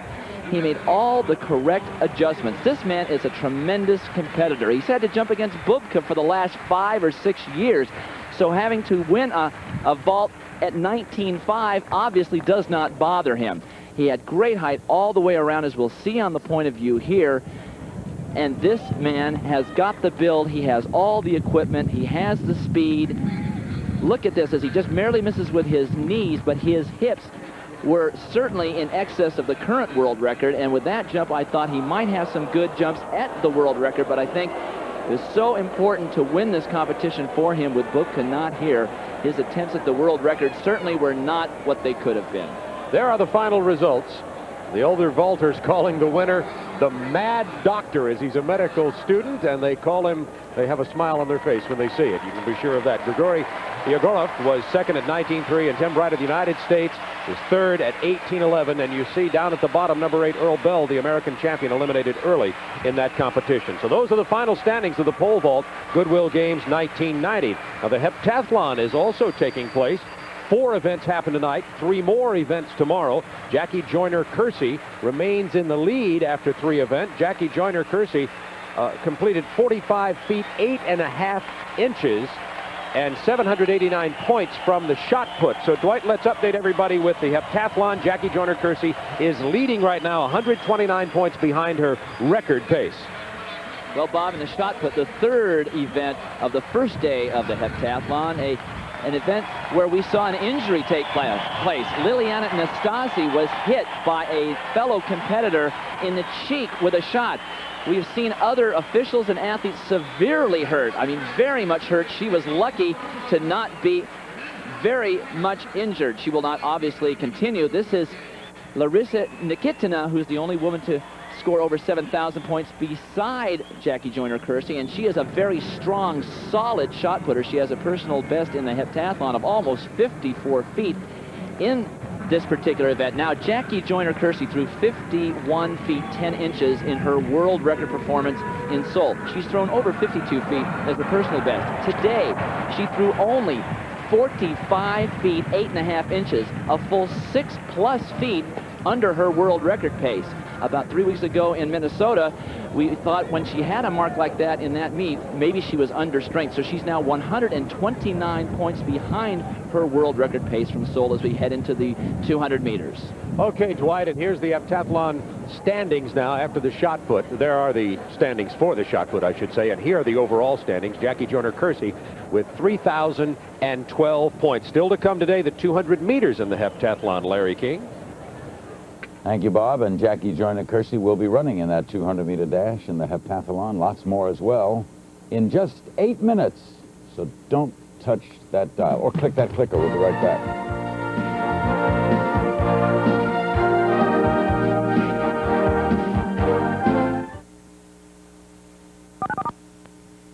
The 1990 Goodwill Games is a presentation of TBS Sports.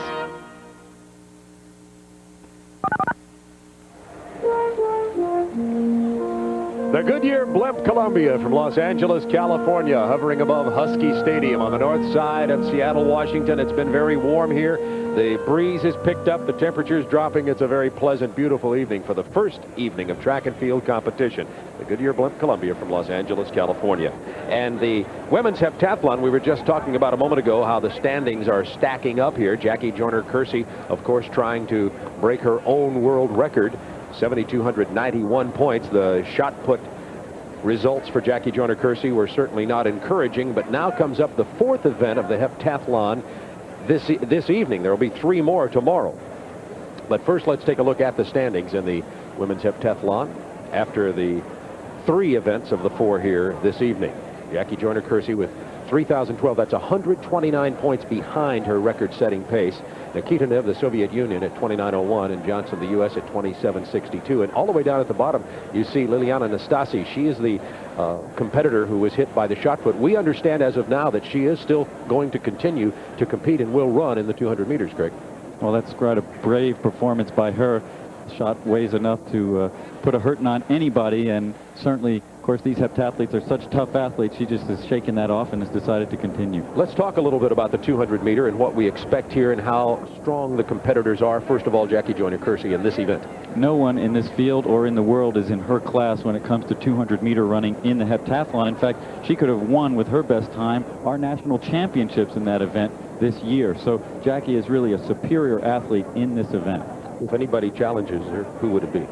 Well, I would normally say that Larissa Nikitina would be a factor. Her best time, though, is as much as 3/10, 4/10, 5/10 normally slower than Jackie. So it's really not a close race. It's an effort for Jackie to try to approach her best so she can get on track for her heptathlon world record. You see the heptathlon world record of 7,291 points. The only other woman to break the 7,000 point barrier is in this race. That is Larissa Nikitina. And Jackie Joyner-Kersee first broke the magic barrier. I remembered it so well in 1986 at the Goodwill Games in Moscow. That was an exciting performance. She came back later that summer in the Olympic Festival and did it again.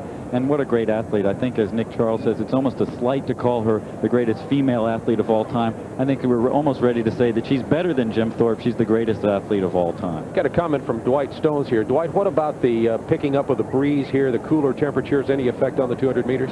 I would think it has to be. As you were saying just a few minutes ago, we actually have a little bit of a breeze, and it's nippy here for the first time in several days. If it's blowing as a headwind up the home stretch, that certainly is not going to help Jackie Joyner-Kersee at all. She'll be running completely by herself, which is really the way all these athletes run, because they're running against the clock and against the table of points. But if there's a strong headwind blowing up the home stretch as it sort of is right now, that could be a problem for Jackie. And here are the intros. With 2,692 points. In lane 3, number 133, Svetlana Zania of the Soviet Union. She is fourth after 3 events.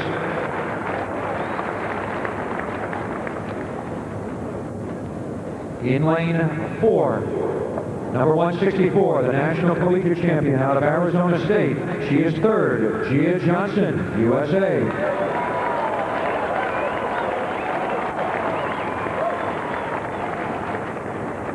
In lane 5, the meet record holder in this event at 23 seconds flat, number 167, the overall leader, Jackie Joyner-Kersee, USA.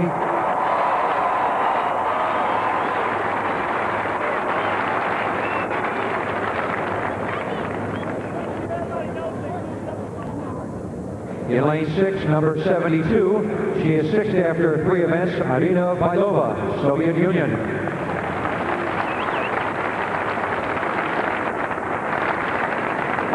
In lane 7, number 110, Larissa Nikitina of the Soviet Union.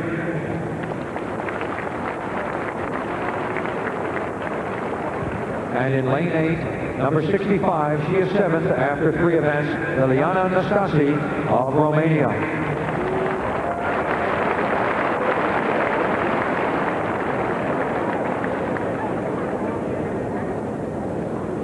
There's Liliana Nastasi, the young woman who was hit. You see the puffed up right cheek by the shot put in the warm-up section there. You just looked at the introductions. Remember, lane 1 does not have a competitor, so it's lanes 2 through 8, and Jackie Joyner-Kersee is in lane 5. It's a good lane for her. She can look up ahead and run against some people, as we see her main competitor out in lane 7. It's important in the 200 meters to run 2 100-meter races, explode through the first 100 and maintain down the last stretch. This is the final of the 4 heptathlon events that will be run today. Coming up tomorrow, the long jump, javelin, and the 800. Jackie Joyner-Kersee. Good start. You see the world record, 21:34. Her best is 22.30. In Seoul, when she set her world record, she ran 22.56. Jackie Joyner-Kersee sprinting way out in front of everybody else. The 2 Soviet runners are going to finish 2nd and 3rd. Irina Bailova looks like she will finish 2nd in the time of 24:28, and Jackie Joyner-Kersee, as Craig Masbach told you, blew the field away. She blew the field away, but she didn't blow away her own personal records. In fact, almost 2 seconds slower than what she ran in her heptathlon personal best, 22.30. That's, of course, unofficial time that we got as she came across the line. And that's a bad sign. That means she's tired at the end of this long day. It means that as she gets ready for tomorrow, she has a very, very difficult task ahead of her. She's got to do some personal best in almost all 3 of those events tomorrow. And I think it's just that she hasn't had enough preparation time this year. She hurt her hamstring earlier in the spring. She missed some of her meets that she had planned to run as preparation. At the Olympic Festival last weekend, she high jumped, she threw the javelin, she ran on 2 different relay events. I think she knew coming in that she wasn't fully prepared. She got such a good start. We thought she was on track. Now she's got a tough job tomorrow. So, Dwight Stones, your thought about that performance by Jackie Joyner-Kersee? Well, as we discussed before the event, there was a very strong headwind blowing up the home stretch that could not help her. I noticed that her arms were not pulling through as she would normally be doing. She ran a very impressive 400-meter leg on the 4x400 last week for the North team in the U.S. Olympic Festival, but look at how low her arms are here. That's not normal for Jackie, and a time of 24.28, as you have mentioned, as an unofficial time so far, puts her so far behind that she's going to have to jump close to her American record in the long jump tomorrow, have her best javelin ever, and then still may have to run up close to a personal best or better than a personal best to have a chance of breaking her record. It's a disappointing situation right here, but I think the shot put was the first one that had a trouble, and then the 200 certainly did not look good. Let's join Jackie now with Dave Sims. Jackie, Dwight was making a point that you were running with your arms kind of low. Your form, how do you feel? I thought the form was great, but trying to run into that strong headwind is difficult, but I can't make excuses about it because I came here to enjoy myself. I wanted a real record, and I'm off the pace, but the victory at this time is more important. Larry King, you have a question for Jackie? I sure do. It's nice seeing her again. She guested on my show a few times. Jackie, you talked about the headwind. How much of a factor is that? You would think in a sprint it would be reduced. Yeah, especially coming down the home stretch, because I kept concentrating on leg turnover. And being as tall as I am, thinking as strong as I was, I could drive right through it, but that wasn't the case. And at the time, it's 24. That is awfully slow. I run it in practice, so, I mean, but there's nothing I can do about it at this point. That's really events tomorrow. Is it tougher for you when the competition is not pressing you? It is difficult because I find myself competing against myself, and I'm a perfectionist, and I'm hard on myself, and I find it difficult, you know, to get up, and I have to get that enthusiasm and that aggressiveness, and I think it showed in the shot today that my mind wasn't totally there, and I paid the price. Thanks, Jackie. Thanks, Dave. Thanks to the whole crew. We'll be back with more from Husky Stadium. We'll be hearing from Nick Charles and Hannah Storm. This is just night 3 of the Goodwill Games. Men's basketball starts tomorrow night. Don't go away.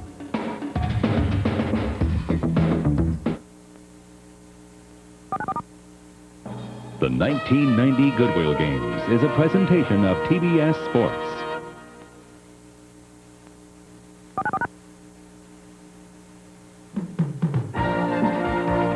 Tonight's presentation of the Goodwill Games has been brought to you by Diet Pepsi, who salutes the spirit of the 1990 Goodwill Games. Diet Pepsi, the right one. By Ruffles Light, Cheetos Light, and Doritos Light. Never give up the taste. By the makers of Tums, the sodium-free antacid that's rich in calcium. And by your local cable system, proud sponsor of the 1990 Goodwill Games. Leander Riley is out at the Athletes Village. Leander, what's going on? What I've got here are a couple of really fast guys. What the Soviets are to gymnastics, well, the United States is in the 110-meter hurdles.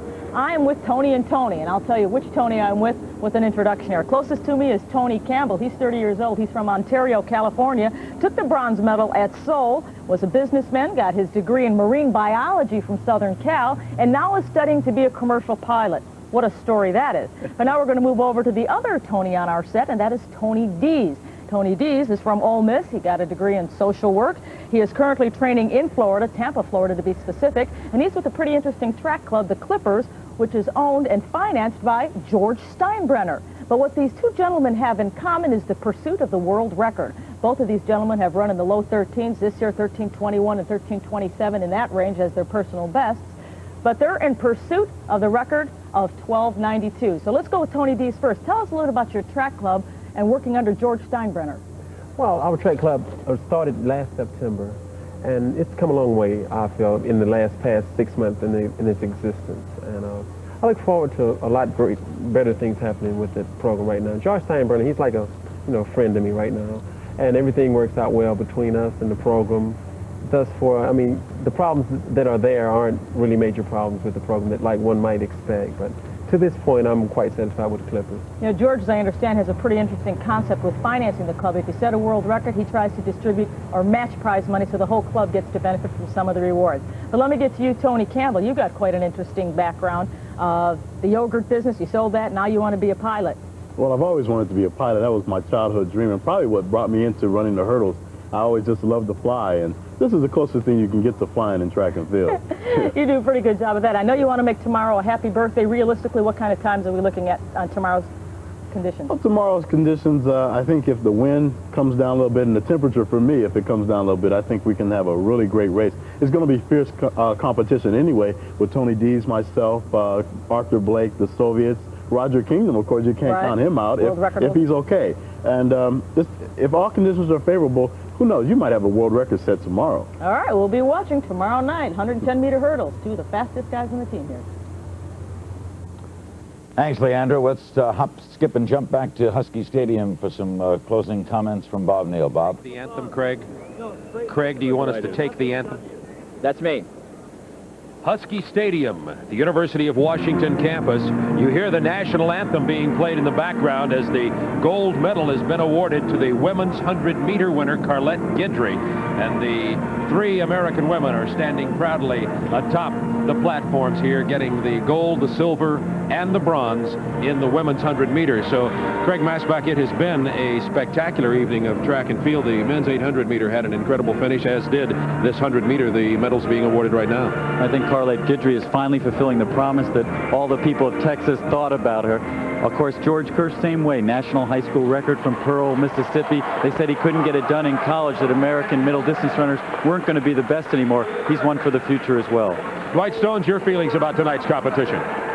Well, I think the pole vault obviously was very exciting competition with Rodion Gatala in 19.5, and it's unfortunate that Jackie Joyner-Kersee will have to work so hard tomorrow, but I'll tell you, I wouldn't bet against her. She's a phenomenal athlete. We'll have to see what happens in the last 3 events tomorrow in the heptathlon. And now let's go back to our studios and Larry King. Good job.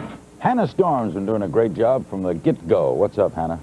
Well, every night this time we pick our favorite highlight of the night. Larry, we found the perfect one in more ways than one. Our Miller Moment highlight of the day, the young Soviet champion Vitaly Sherba scoring a perfect 10 on the vault.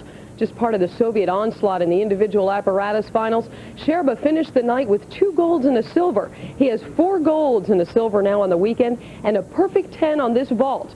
It's the very difficult Yurchenko vault, which he executed out at the Tacoma Dome tonight. And here is Vitaly Sherba, last night's all-around champion. And that is as good as it gets.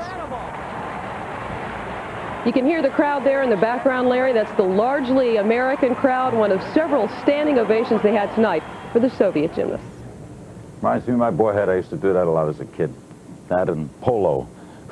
We'll be back with more of the Goodwill Games and some comments from Nick Charles and more from Hannah. Don't go away.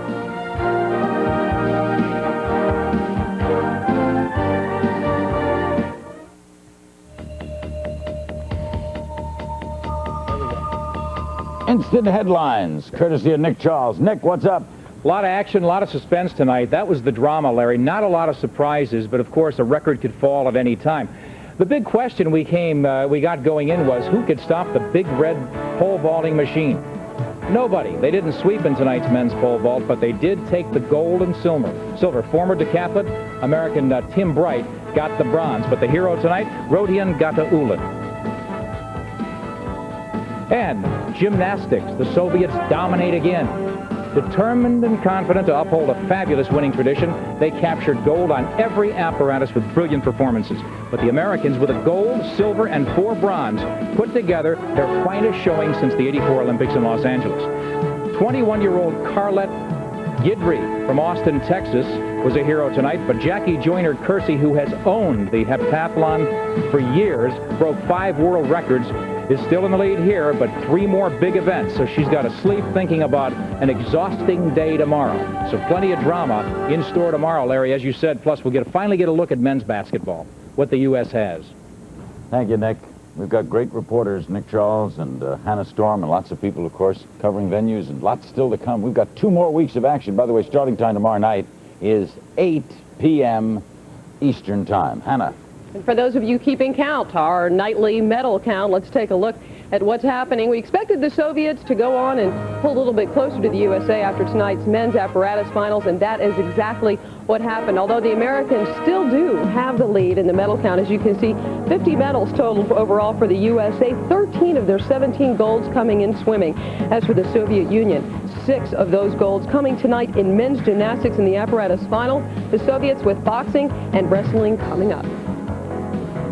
Thanks, guys. Thanks for joining us. For our whole crew here in Seattle, we'll be back tomorrow night, same time, same place, 8 o'clock Eastern, 5 o'clock Pacific. Until then, for Hannah Storm and Nick Charles and all of us at the Goodwill Games, this is Larry King. Thanks for joining us, and good night from Seattle.